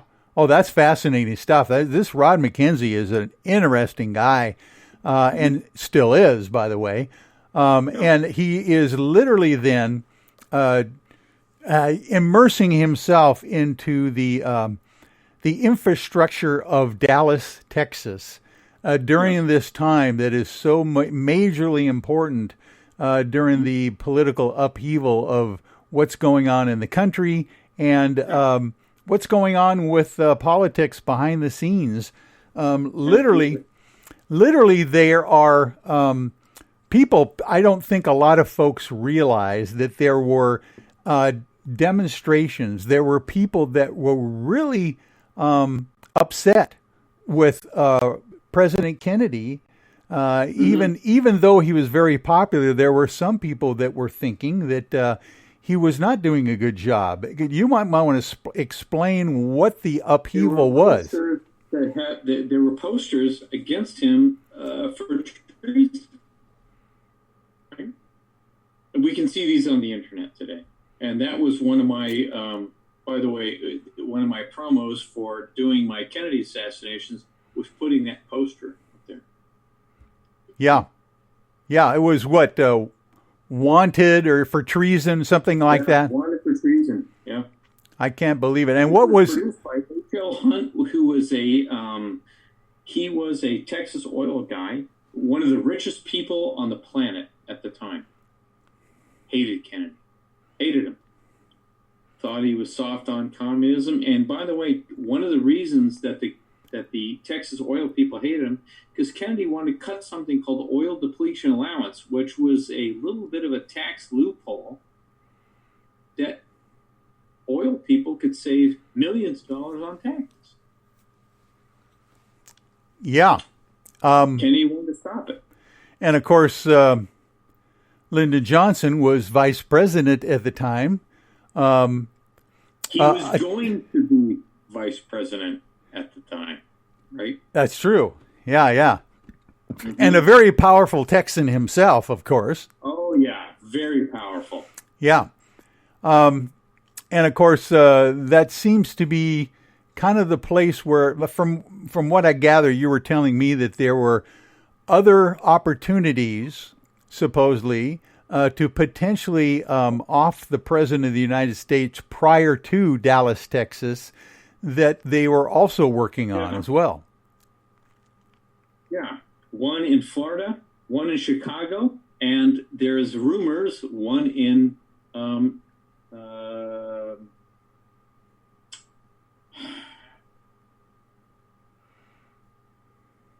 think of it in a minute. Yeah.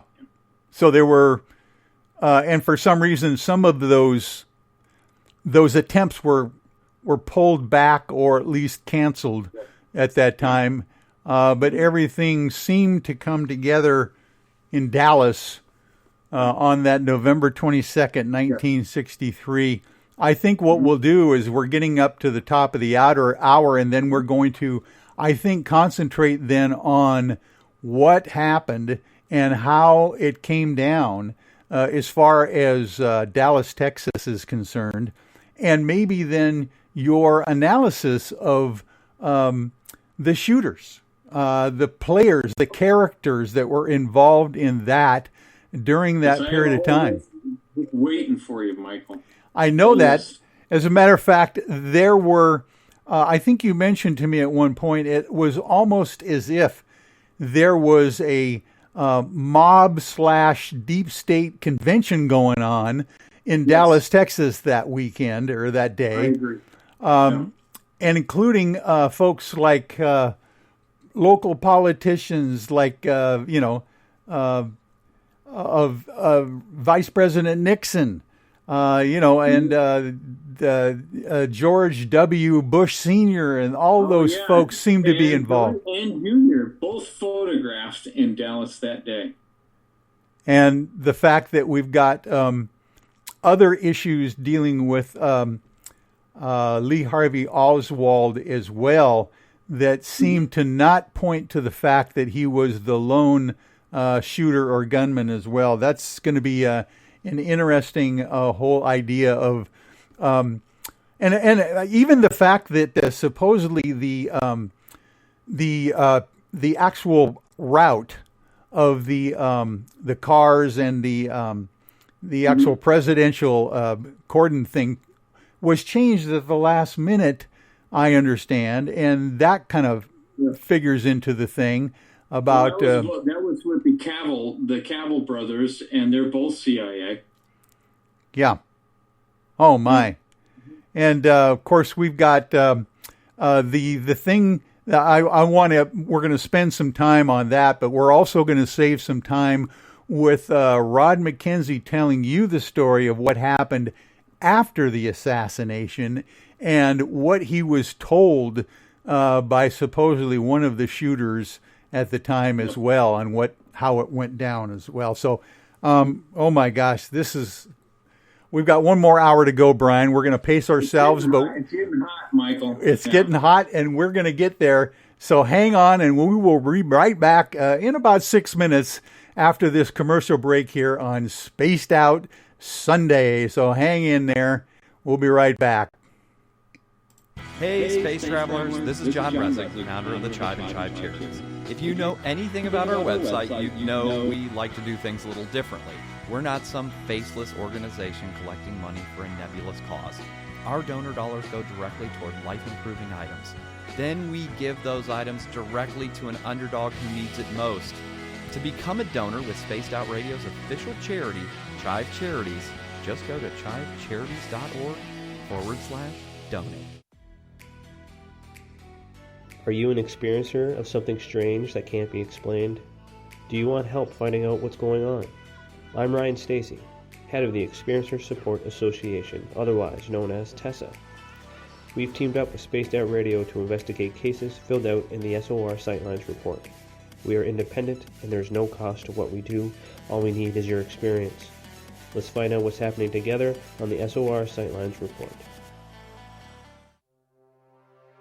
We are scouring the world for the most intriguing stories of your day.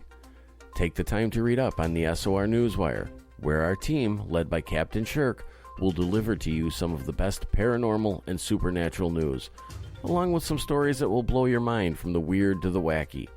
It's the news outside the news that piques interest, and that's what we're looking to deliver to you.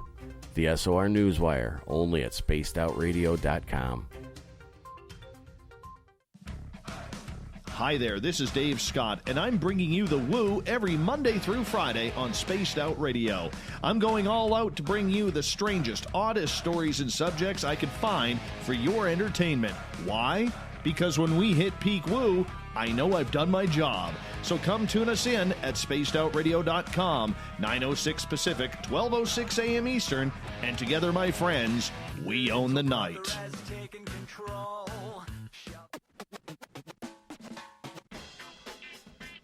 The SOR Vault is open for business, and do we have some cool swag for you to pick up? All you have to do is head over to our website and click on the SOR Vault. You have a variety of cool logos to choose from, and put them on anything you want. T-shirts, hoodies, hats, coffee mugs, you name it, we can get it to you. So do your shopping by supporting the store you love. Get your Spaced Out Radio swag at the SOR Vault today.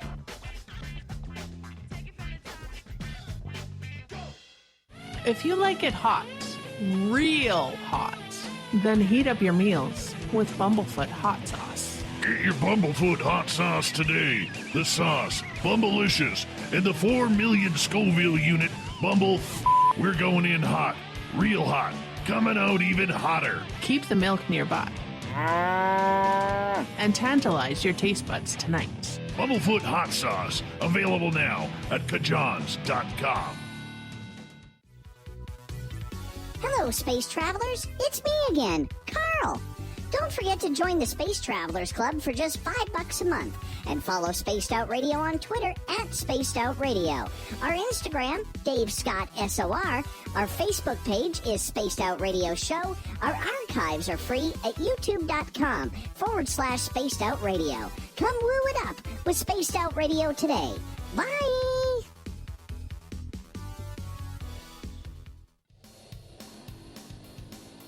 We all know on Spaced Out Radio we love a good beard and mustache, so why not take care of your facial hair with Mighty Moose Beard Oil?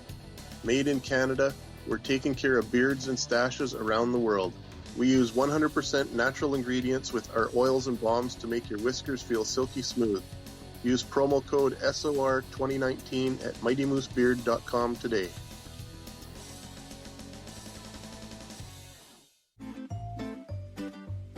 Looking for creative ways to get your company out in the public? How about advertising on Spaced Out Radio? Our sales department is waiting to hear from you, and we can work around any budget.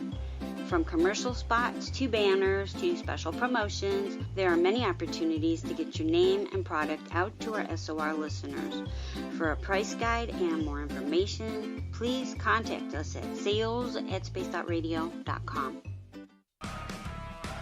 Get your horns up with me on Spaced Out Radio. This is Ron Bumblefoot Thal. Come tune in to SOR where you can hear me rock out with Little Brother Is Watching, the official theme song of Spaced Out Radio. And then come on over to bumblefoot.com where you can find out about my tour schedule, my music, and everything else. Bumblefoot.com keeps you up to date on what I'm doing and the best way to stay in touch with my music and music camps. Sign up for my newsletter at bumblefoot.com and remember, Little Brother Is Watching. Hi, this is Amber Beckrud, and I want to invite you to subscribe to our YouTube channel where we store all of the SOR show archives for free. And as an added bonus, every 2 weeks I'm posting brand new content on Cryptid Tales, where I will get into some of the spookier legends and folklore from around the world and tell the stories that go with them. Find us at youtube.com/Spaced Out Radio and check out Cryptid Tales today. Drop a comment and let me know what you want to hear. See you there. For the price of 1 cup of coffee a month, you can become an SOR Space Traveler. The Space Travelers Club is a place where you can interact with other listeners, either live during the show or on our great forum. We want your stories, pictures, comments, and ideas. You'll get live video streams, exclusive content, and be a part of our newsletter. Stay in touch with everything SOR. The Space Travelers Club is just $5 a month at spacedoutradio.com. Hey everyone, I'm John Edwards. And I'm Stacey Edwards. Together we're taking over Saturday nights on Spaced Out Radio, where we're going to bring our own experiences of the paranormal and talk to the best people we can find to help bring you answers to your strange tales. We're here to entertain your need for weekend woo! So tune us in at spacedoutradio.com starting at 9:06 Pacific, 12:06 a.m. Eastern, where we can all get a little spooky together. Spaced Out Saturday nights right here at spacedoutradio.com.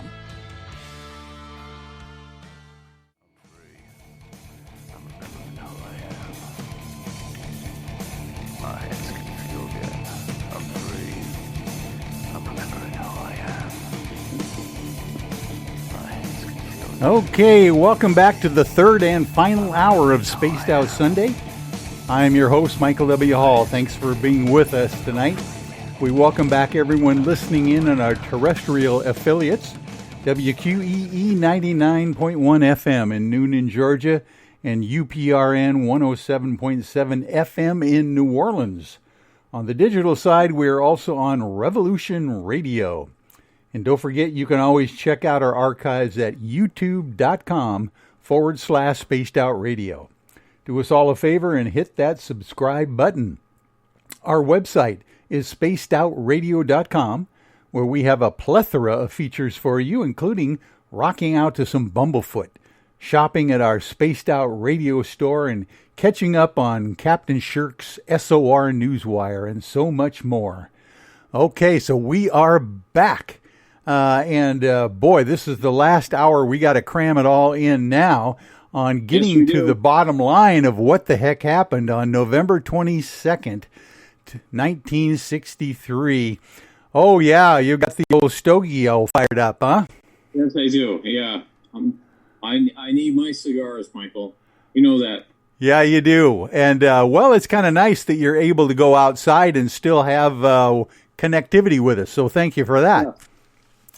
Actually, it's better outside than inside. I get better reception. Oh, well, good. Yeah, good. Interesting. Mm-hmm. Okay, so let's do this. Let's now concentrate on the whole idea that after all these years and working for the mob and the multiple agencies that Rod McKenzie was working for, all of a sudden, at one point he gets the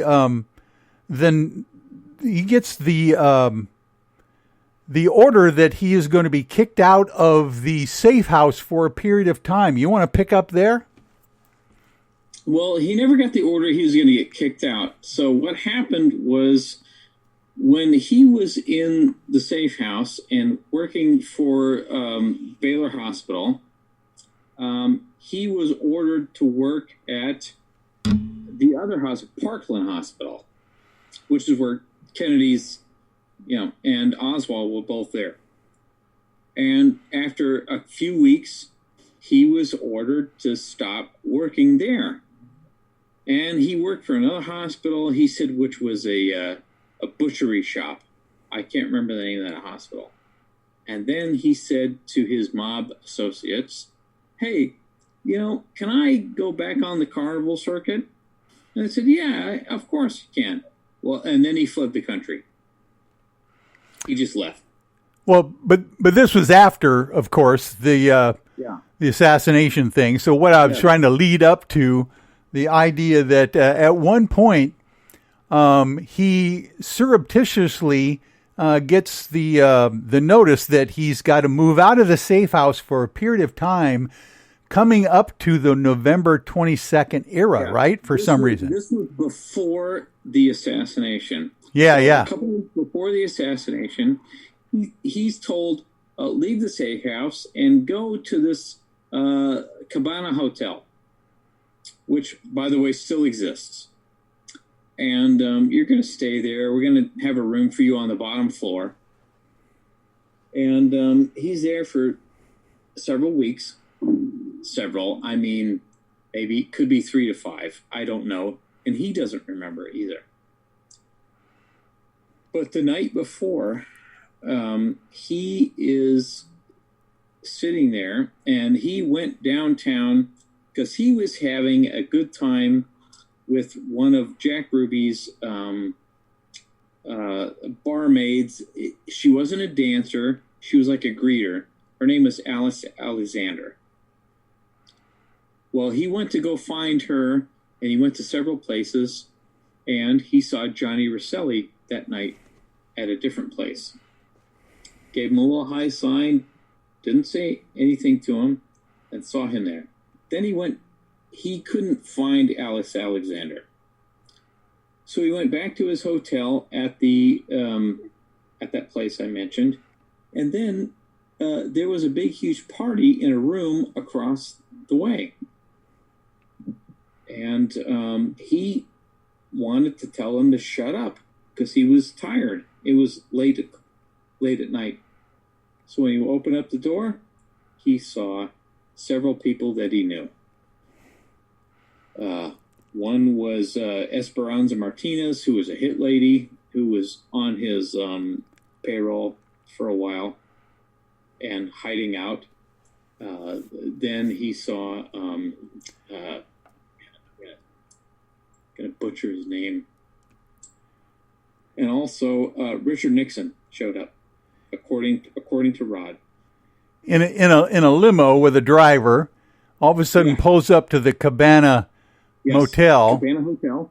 Yes. Yeah, and of course the theory was that Nixon was in town for the Pepsi convention as well. Yeah, Pepsi convention, because he owned a lot of stock. All right, and so nobody was going to say, "Oh, yeah." And Richard Nixon was a destroyed candidate. You know, nobody thought that he was going to have any political pull. Yeah. Of course, later he becomes the president of the United States. Yeah. Now, during that period of time, also there was a meeting at the Murchison residence as well. Yeah, the Murchison meeting, and so Cliff Murchison had a house in Dallas, and it was like a little mini ranch house. And supposedly, and I believe it's true, several people that are prominent in the Kennedy assassination showed up, including Lyndon Johnson, Cliff Carter, Richard Nixon, Lyndon Johnson, and some mob people. And according to Mackenzie, some of them, not all, signed a document saying that, yeah, we're going to kill the president. And wasn't there some kind of a statement that was made after that meeting by Johnson to his girlfriend at the time? What was that? Madeline Brown. So Johnson's girlfriend, who by the way, he had a kid with, who died unexpectedly in his 20s. He said, according to Madeline Brown, who was his girlfriend, who attended the party, not the meeting. So there was a party there, and then there was a meeting behind closed doors. So when Johnson gets out, and by the way, Johnson was not expected to show up, but he showed up. And when he got out, he told his girlfriend, Madeline Brown, that come tomorrow, those Kennedy brothers, those blankety blank, he cursed a lot. Those blankety blank Kennedy brothers are not going to embarrass me. I'm going to put an end to this kind of stuff. And of course, the next day was the assassination. Yeah.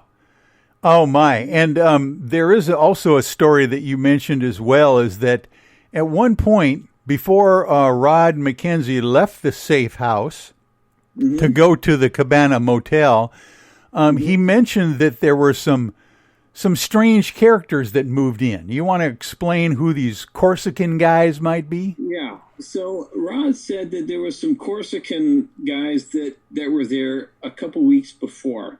And again, he didn't pay any attention to them, but he remembered them because one of these Corsican guys spoke perfect English, and they wanted wine for dinner. So Rod would go to this all-night Safeway and buy this wine. Well, he would get top shelf stuff. Well, they kept complaining day after day after day. Well, he got really angry, so he bought this bottom garbage, which was $1. And he said it had a basket around it. And he poured that, and he said, oh, they like that one. Oh, fantastic. So that's how he remembered them. That's how he remembered them. Yeah, it kind of stuck in his mind that these guys were strange. In other words, Corsicans from from France, in other words, into wine. Marseille. Yeah. And they literally like the cheap wine better than the expensive stuff that he got for them. I thought that was funny and weird at the same time. Yeah. Okay. Because Rod has a weird sense of humor.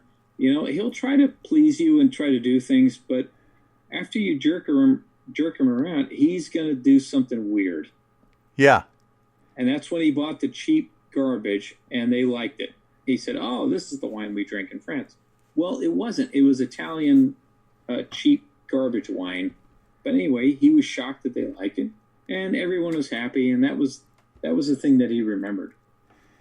Now, let's have you, if we could at this point, relay to the folks out there what happened to Rod McKenzie on the day of the assassination and his supposed meeting with Johnny Rosselli at the hospital lunchroom. Well, according to Rod, and this is Rod's story, he got information that he had to... Now, Rod worked at Baylor Hospital at the time. He would go in at about 3 o'clock in the afternoon. Well, he got information that he had to meet somebody there at 9 o'clock in the morning. Or 10 o'clock. I can't remember what it was. But it was early. So Rod went to this bookstore and he bought a book, and he got 5 minutes late, which he said he was terrified. Because if you're late with these mob guys, they can't stand it. Well, he went there and he got this book, and he said, according to him, Johnny Rosselli and Jake Miranda were there in the downstairs of Baylor Hospital. And they were just chatting. And they bought donuts and that kind of stuff. And he said Johnny Rosselli was going back and forth to a bank of payphones. And he said Rosselli had a bunch of quarters and stuff. He's going back and forth for hours. Until Johnny Rosselli came back and told Rod, and he said Rosselli was ghost white. He said, "We will not be needing your services today." And this would have been Friday, right? November 22nd? This would be the day. And Rod said it was sometime around noon. Okay. Okay. He said, "We will not be needing your services today." And he said, Rosselli had a complexion. He said he was a very dark person. He said, when he came to me, he was ghost white and he was shaky. Right? Wow. So Rosselli is up and down from this lunch room booth. That's what he said. Going to the payphone, making calls and all that stuff. And then he finally comes back and he's white as a ghost. Yes, that's what he said. He's white as a ghost. And then Rod went up and did his surgery. And Rod remembers this because he called it a pneumonectomy, which means a removal of a lung. He said he remembers like it was yesterday. And he had to go in first to put the patient on a bed of Freon, which would reduce his body temperature into hyperthermia, because he wouldn't bleed a lot when they cut his body open to remove his lung. And he said, that's how I remember it. And he said, in the middle of this surgery, somebody poked his head in and said, "Hey, Kennedy was killed." And he said when he heard that, he had these prickles going up and down on his... He said, I put 2 and 2 together and came up with 25. Because he had no idea none of this stuff was going on. He had no involvement in that, according to him. So, there we go. Yeah, so all of a sudden it dawns upon him that this came down right there in Dallas when he starts putting 2 and 2 together. Oh my God, he's running a safe house. These guys are coming into town from France. You know, there are all sorts of people showing up, including Nixon and a bunch of other mobsters in town. And all of a sudden he's starting putting 2 to 2 together here. Oh my! Yeah, he said he put 2 and 2 together and came up with 25. Now, a few days later, he said, now he was going to Jake Miranda's steakhouse because Jake Miranda owned a steakhouse that was there called the Circus Bar or the Circus Lounge. I can't remember what the name was. And he would go there every day. Now, he said after the Kennedy assassination, everything shut down in Dallas. He said for like a week, nothing was open. But he could still go to Jake Miranda's place, and he said there were people there. If you knocked on the back door and you knew somebody, you could get in. And he did that. And he said Malcolm Wallace was there one night, and this was about 2 or 3 days later. He can't remember exactly, 2 or 3 days later. He said Malcolm Wallace was shooting his mouth off. He was really, really drunk. Malcolm Wallace was an extremely, he was a degenerate alcoholic. And Jake Miranda came up to Rod and said, look, you know Malcolm, get him out of here. And that's when they went to they drove into another place. It was another town down the road, I think, right? Yeah. Mm-hmm. Yeah. Now, by the way, he was shooting his mouth off about the assassination. Is that what was going? That's according to Rod. Yeah. He was shooting his mouth off about it, and Jake told Rod, get him out of here. He's an embarrassment. Yeah. Okay. Get him out. So they drove to Fort Worth. And so Malcolm Wallace is driving to Fort Worth in a truck. No. Rod drove Malcolm Wallace's pickup truck because Wallace was so drunk. So Rod drove the pickup truck, according to Rod now. And Rod said the pickup truck was filled full of enough booze to take care of the 56th Infantry Division. And they drove into Fort Worth. Oh, my. So and what? They went to the bar that all those Secret Service guys were drinking at 4:00 in the morning, the night before Kennedy's assassination. They went to that same bar. Oh my! Yes. And as soon as Malcolm Wallace walked in, the bartender said, "Look, we don't want you here." Apparently, Wallace was well known, and they didn't want him to go in. So Wallace said, look, I know this hotel up the street. We're going to go there. And they had these Mexican girls or Latino girls.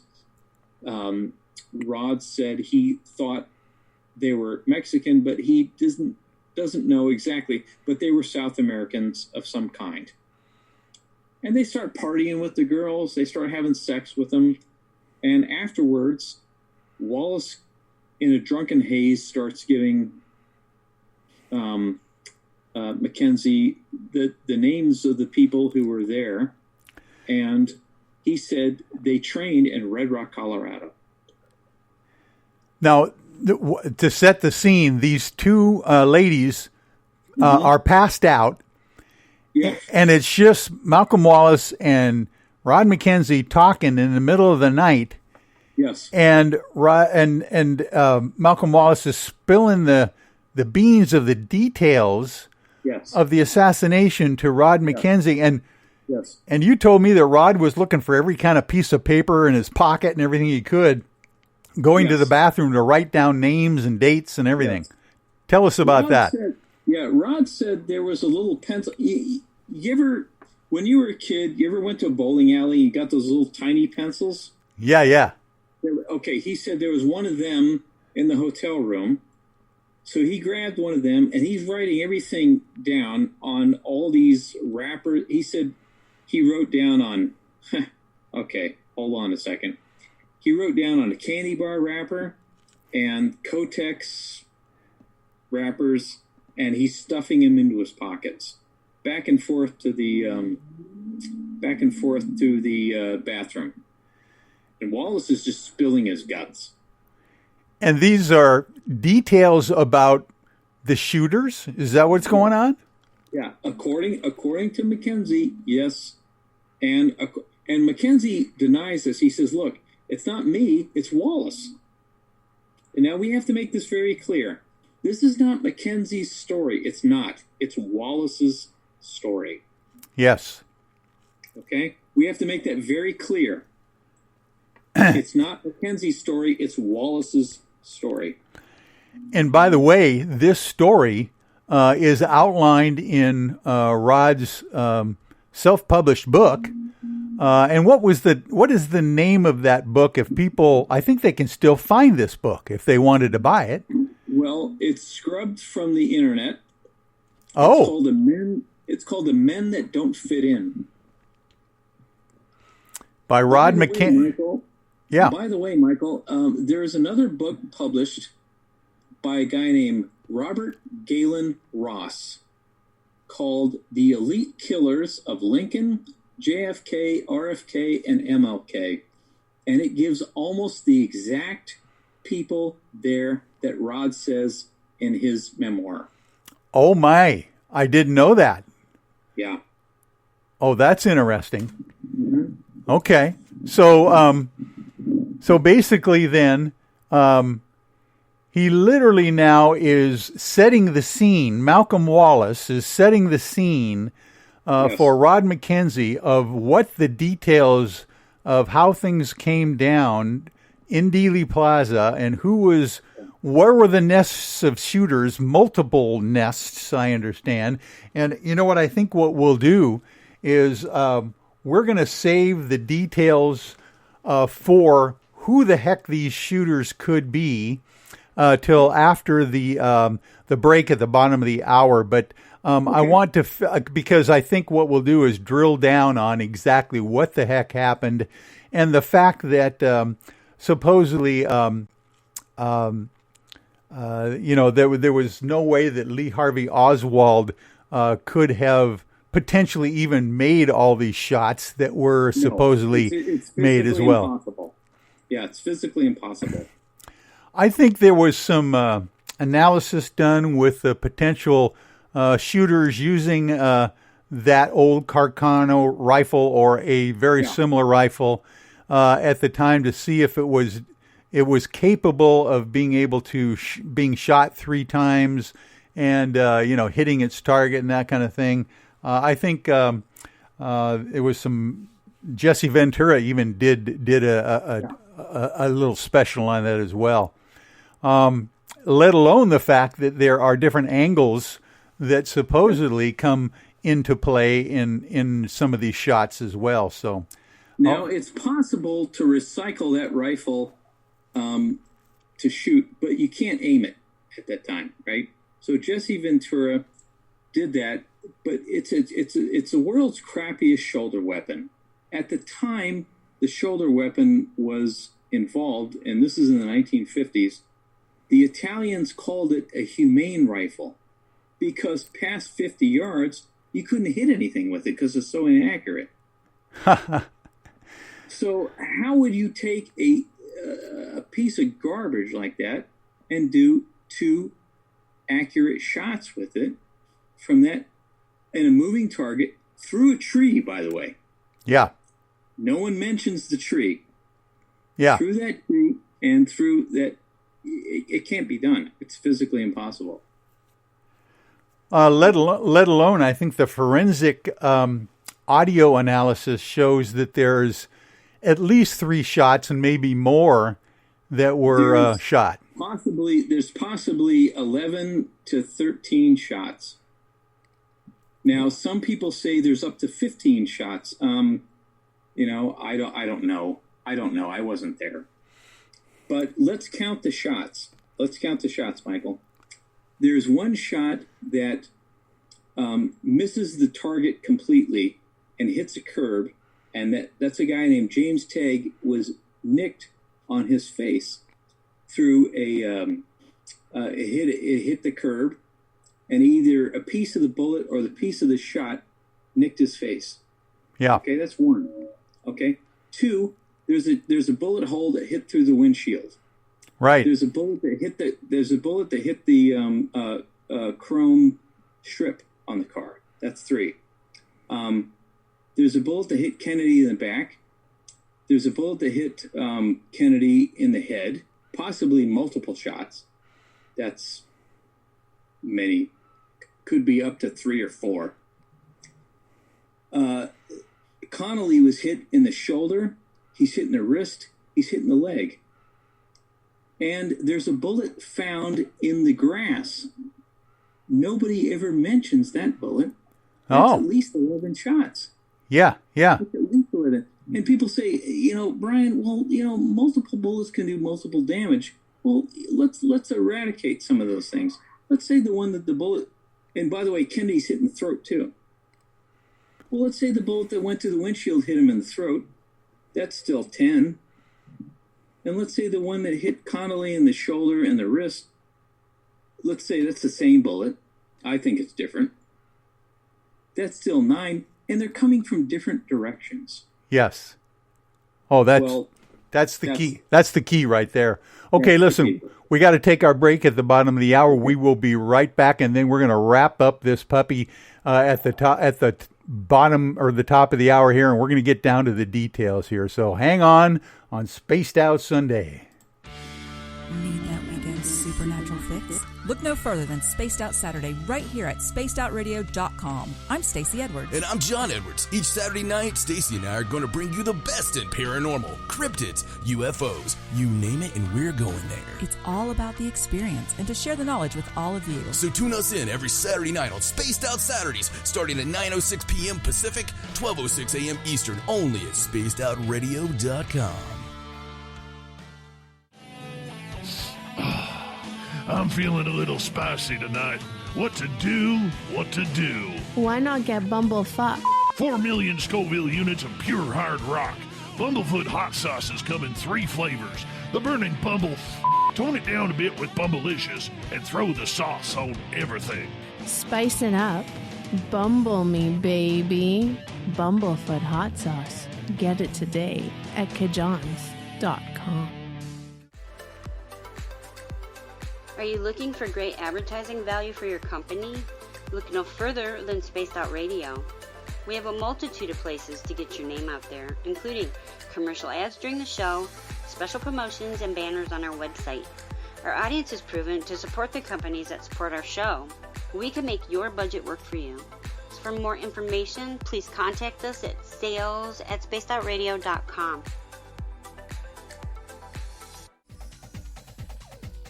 Hey everybody, the SOR Space Travelers is open. For just $5 a month, you can hang out with Dave and our crew privately in our members-only section. With your signing, you'll receive newsletters on what's going on with Spaced Out Radio. You'll have direct contact with the host during the show in our chat, live streaming videos, and a great forum for your posts and more.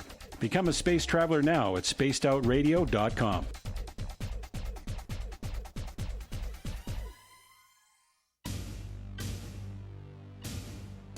You wanted new SOR gear, and now you can have it. The SOR Vault is fully stocked with t-shirts, hats, hoodies, mugs, and everything in between, with great logos for you to choose from. So head on over to spacedoutradio.com, click on the SOR Vault, and go shopping. Pricing is quite affordable, and you can look good representing your favorite show. So go to our website and pick up your new SOR wear at the SOR Vault today. Are you addicted to the woo? Good. Me too. This is Dave Scott, and you can woo it up with me every Monday through Friday, starting at 9:06 Pacific, 12:06 a.m. Eastern, for 3 hours of great entertainment in the subjects you love. UFOs, ghosts, cryptids, intuition. Yes, we hit it all 5 days a week. Look for us at spacedoutradio.com, where together, my friends, we own the night. At spacedoutradio.com, we are keeping you up to date on all the news with the SOR Newswire. Captain Shirk leads the team that is bringing you the news of the day and exclusive stories on everything paranormal and supernatural. It's free to read, it's updated daily, and it's right there for you. The SOR Newswire is a one-stop shop for the news of the day. Check it out at spacedoutradio.com today.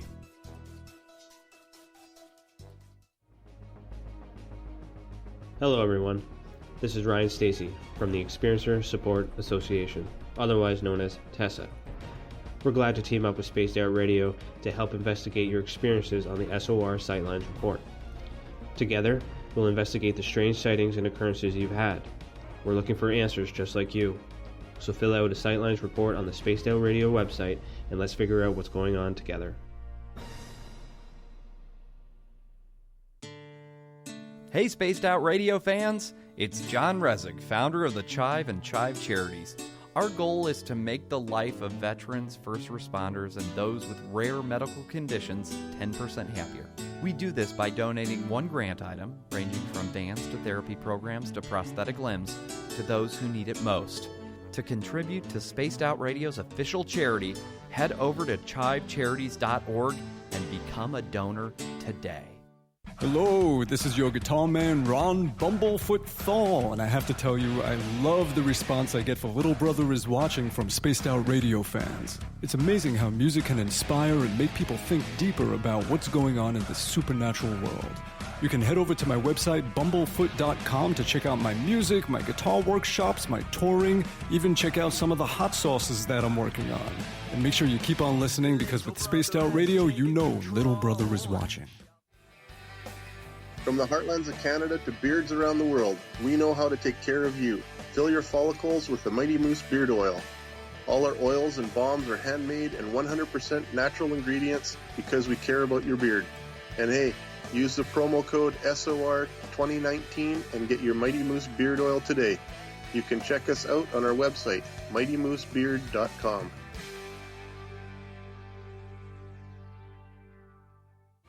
We're adding to the entertainment online for Spaced Out Radio.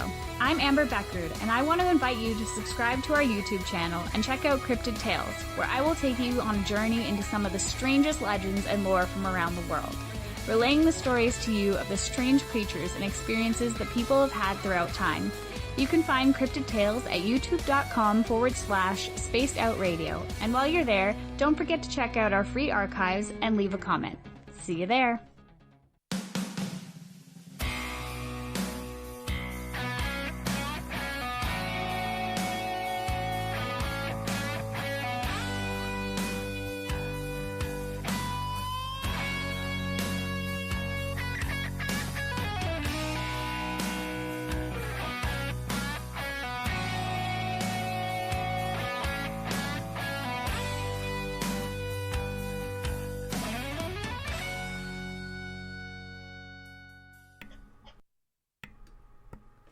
Okay, we are now coming down the home stretch here to the final half hour of Spaced Out Sunday with Brian Snoddy.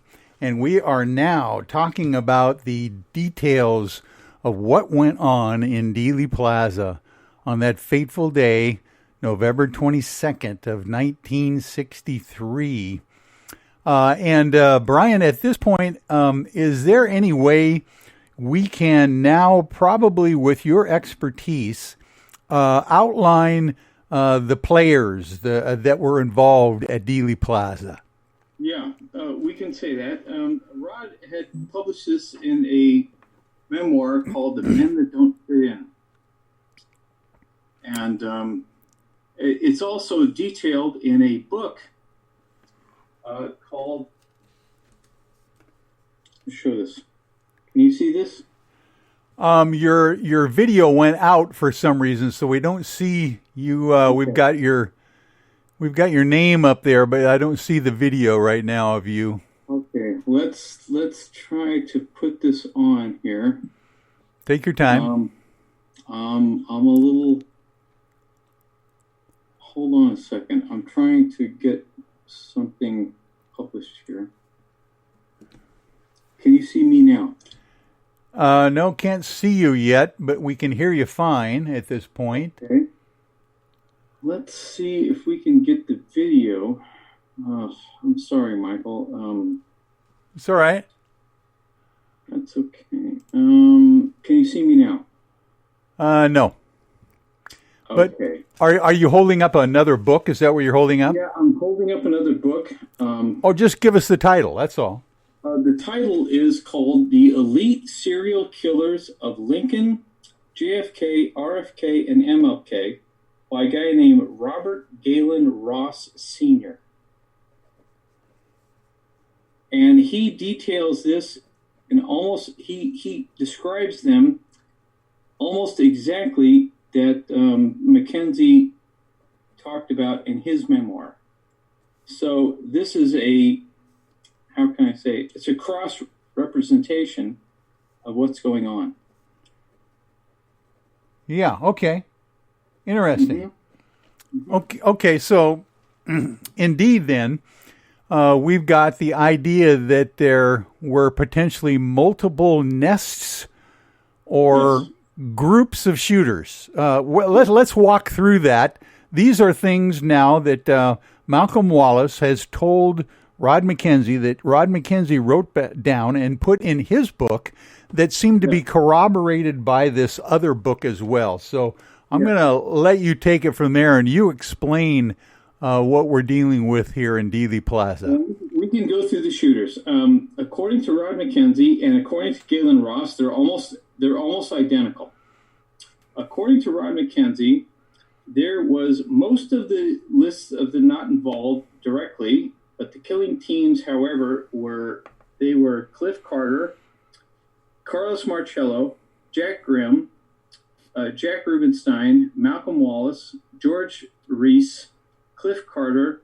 These were the people that were party at the Murchison's ranch. Also, actually, and this is McKenzie, that were also the hit teams. According to Malcolm Wallace, there were 26 people on the teams, and they were as follows.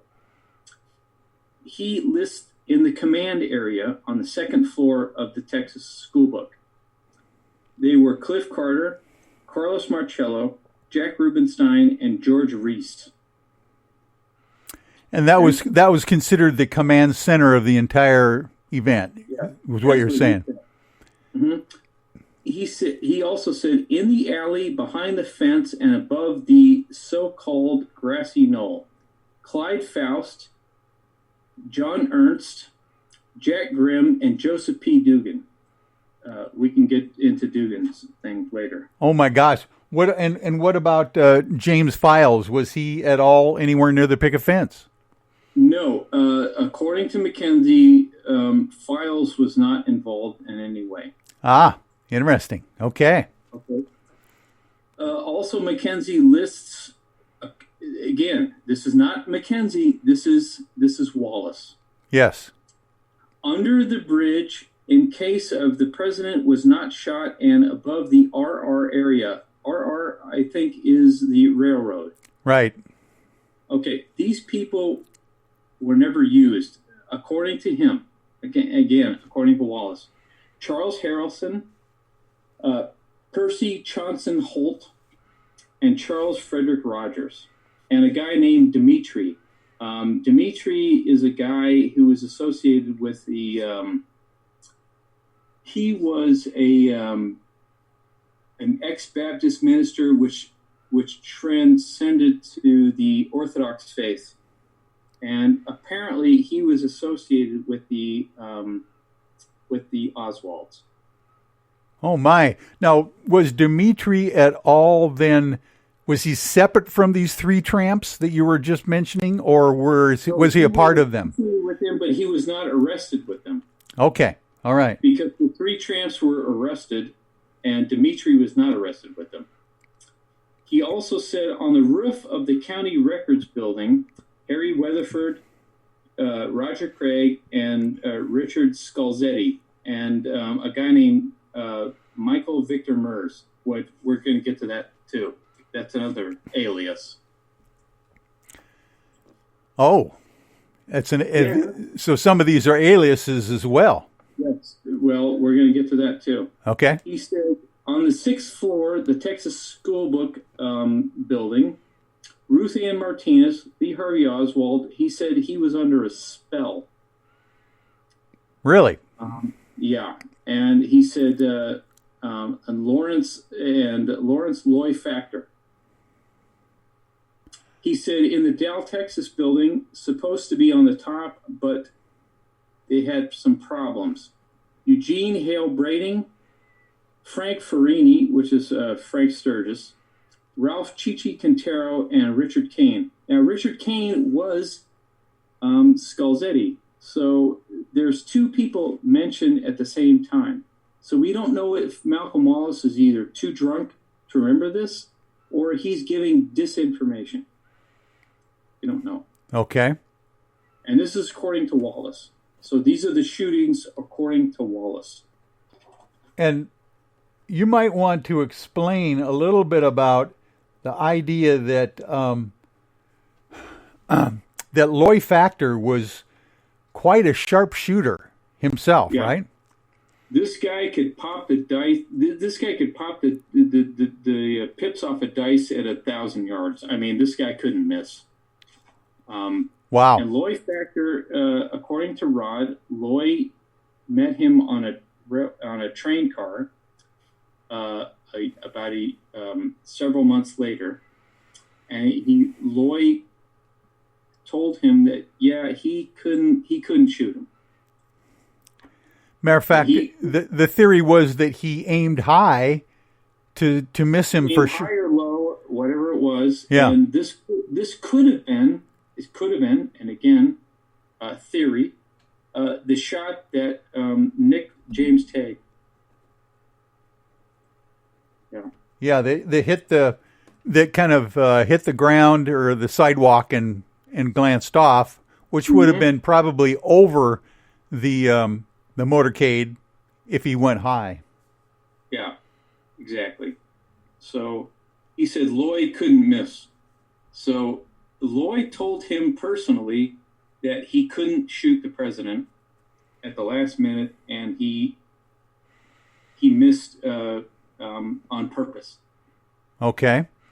And you mentioned the fact that Lee Harvey Oswald at one point was on the 6th floor, but potentially not on the 6th floor at the time of the shooting. Is that right? Yeah, because there is a photograph that was taken that shows Lee Harvey Oswald downstairs outside the building during the time of the assassination.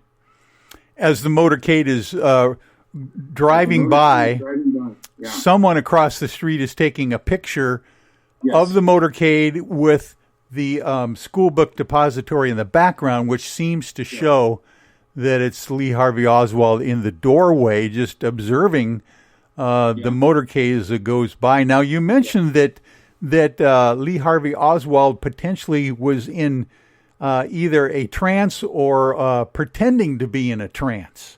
You want to explain that? That's why I said. Well, that's what Malcolm Wallace told Rod. He said, Lee Harvey Oswald was there in the 6th floor under a spell. That's what he said, a spell. Now, here's what I think. This is my speculation. Lee Harvey Oswald was there for a certain level of time. And before the assassination went down, he went downstairs and was photographed outside that building. Now, whatever happened, I don't know what happened. But he's, as far as I'm concerned, Lee Harvey Oswald was photographed there in that doorway. He was not part of the shooting. I don't believe he was. So upstairs, he was under a spell, or he's acting like he was under a spell. Now, David Ferry used to put people in a trance, and how can I say this? He would put people under hypnosis, because David Ferry was an expert in hypnosis. Ah, interesting. Yeah, so I don't know what happened, but I don't believe Lee Harvey Oswald was involved in the actual shooting. I don't even believe he had a rifle. Yeah. And he photographed outside the building. Now, that's my personal feeling. Yeah. And if he's photographed in the building, he's not on the 6th floor at the time. Right. What is your feeling of the shooter, a shooter potentially being in the sewer system on the side of the road there? I think that's a possibility, but I don't know who that was. Yeah. Now, some people say it was Rosselli that was there. There's mob guys that say that Rosselli was there, but you have to understand, Rosselli was not a low-level character. He's according to Rod, he's in the hospital. Yeah. At the time. In the hospital lunchroom at the time that it's all going down, and Mackenzie is the alibi, literally, for Rosselli at that point. Yeah, with Jake Miranda. Jake Miranda's there too, and when Miranda comes back, he says, "Well, we will not be needing your services." Yeah. One of my thoughts when you mentioned that whole scenario at the hospital lunchroom was that potentially Rosselli needed to have two witnesses to use as alibis in case he ever got, brought into the thing as well. I don't know if that's true or not, but it would seem to me that it's kind of strange that they asked Rod Mackenzie to show up early that day for some reason, to tell him that they don't need him, Yeah. So Rod said that after several days, he believes that he would be the guy that put the bullet on the stretcher.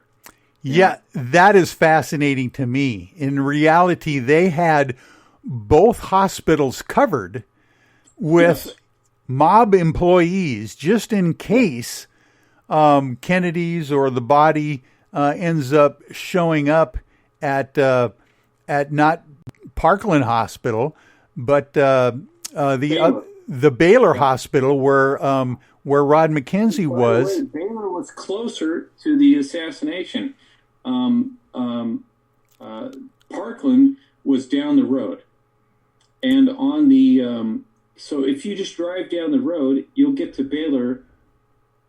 You get to Parkland, as opposed to turning around and going back to Baylor. Yeah, which was a closer hospital. Any theories that you might have as why they went to the farther hospital with the president at that time? Well, I think it's because, it had to be planned. It had to be planned. Yeah. So that's my thinking. And so in other words, it could have been that Johnny Rosselli was told, or they made the decision that this was going to happen at Parkland no matter what, because they've already got the people planted there that could follow up and make sure that this pristine bullet shows up on the stretcher at that point to follow up on the story. I don't know if that's a possibility, but it's interesting that they totally bypassed the closer hospital. Mm-hmm. Yeah, I think so too. And Rod said that, man, he said that the back of his neck was prickling. He said he put two and two together and thought, oh boy, I'm in the middle of something. Yeah. And he was terrified. And did Rod have any information or input of Lee Harvey Oswald's reactions after the assassination and his run-in with J.D. Tippit, supposedly? No, Rod said he didn't know anything about any of that stuff. Yeah, because that's quite a scenario in itself of what happened there. And matter of fact, isn't there a story regarding David Ferry there after the assassination, fleeing town or doing something at that point? Well, supposedly David Ferry had drove a car up from Galveston into Texas and back, and that's when Jim Garrison had interviewed Ferry on, what was it, Sunday after, which was 2 days after? I can't remember. And David Ferry gave this cockamamie story that he was goose hunting and ice skating and all sorts of crazy stuff. And that's where the Garrison investigation started. Yeah, it's amazing to me to think that the Jim Garrison investigation, the DA from New Orleans jumped on this thing right away, sounds like. Well, he's the only honest person that was there. New Orleans at the time was just as corrupt as you could possibly get. So, wow. I think Jim Garrison was the only honest person there. That's my opinion. I'm going to say that now. Yeah. And of course, then we've got the follow-up on, Jack Ruby all of a sudden showing up, and making the Oswald thing go away. And Oswald claiming, of course, he was a patsy right from the beginning. Yes, he did. And then obviously Ruby then being killed eventually as well himself. Yeah, when Ruby was incarcerated after his public, by the way, the first public murder on television that the United States people ever saw. Ruby was incarcerated, and then he constantly said, "I want to be taken to,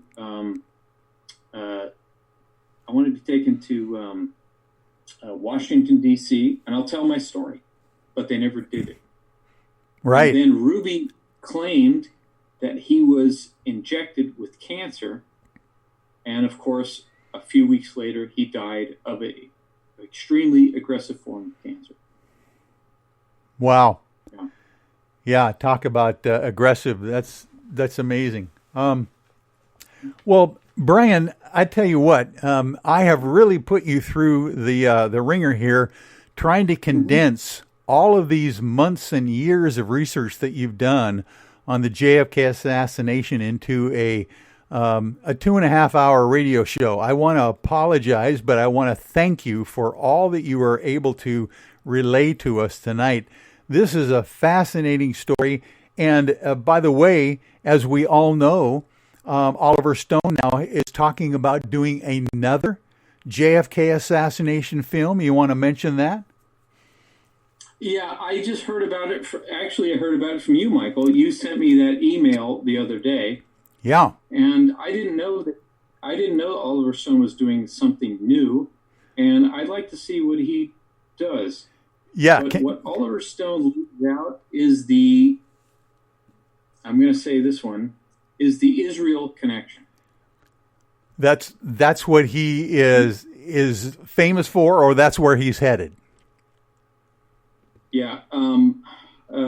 No one wants to talk about the Israel connection, and that's a big deal, and that's what got Michael Collins Piper murdered, in my opinion. Oh my! And Michael Collins Piper wrote a book called I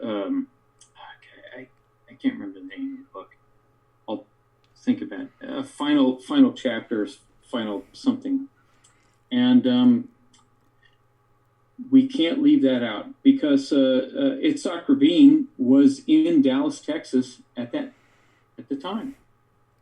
Oh my!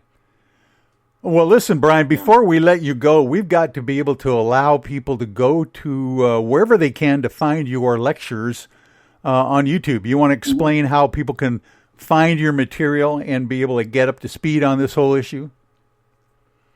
Sure. Just look up JFK Brian Snoddy, and you'll find both of my lectures. I gave several, but these are the only two that were filmed. And just look them up, and you be the judge. I'm not here to tell people what to believe. I just want people to look at my evidence and make up your own mind. Yes, exactly. And indeed, that's Brian Snoddy, Snoddy. People will find it there, and you can just put in JFK Assassination as well, and your name will pop on that. So, Brian, thank you for staying up late with me tonight. I really appreciate this. Thank you, Michael. This was very enlightening. I had a great time. Well, we all did as well. So thank you very much. We're going to let you go and get some sleep finally, and I'm going to hit the extra music and get us out of here. So we will be back next week, ladies and gentlemen, on Spaced Out Sunday. We'll be right back. Thank you. Bye-bye. Bye.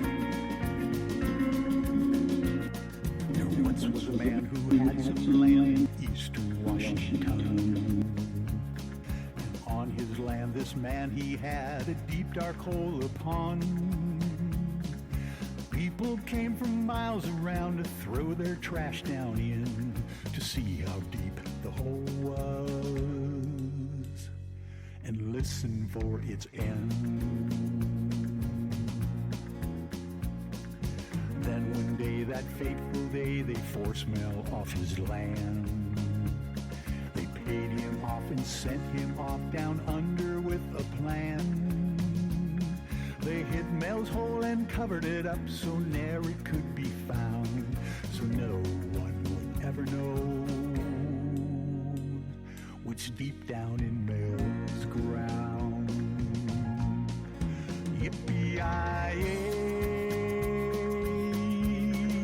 yippee-yi-oh.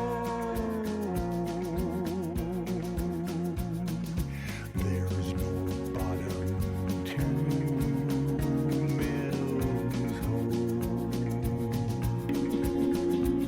So if you chance to find yourself in the eastern All right, everyone, I want to remind you that Mr. Ron Bumblefoot Thal is the official music of Spaced Out Radio, rocking us in and out of every show. You can find more information and music at bumblefoot.com. A special thanks to everyone listening in at home, in your cars, at work, and in the chat rooms and wherever you are around the world. Remember, this show is currently copyrighted by Spaced Out Radio and SOR Media Ventures Limited. Thanks for sharing your evening with us, because together, my friends, we own the night. Good night, everyone. We'll talk to you next Sunday.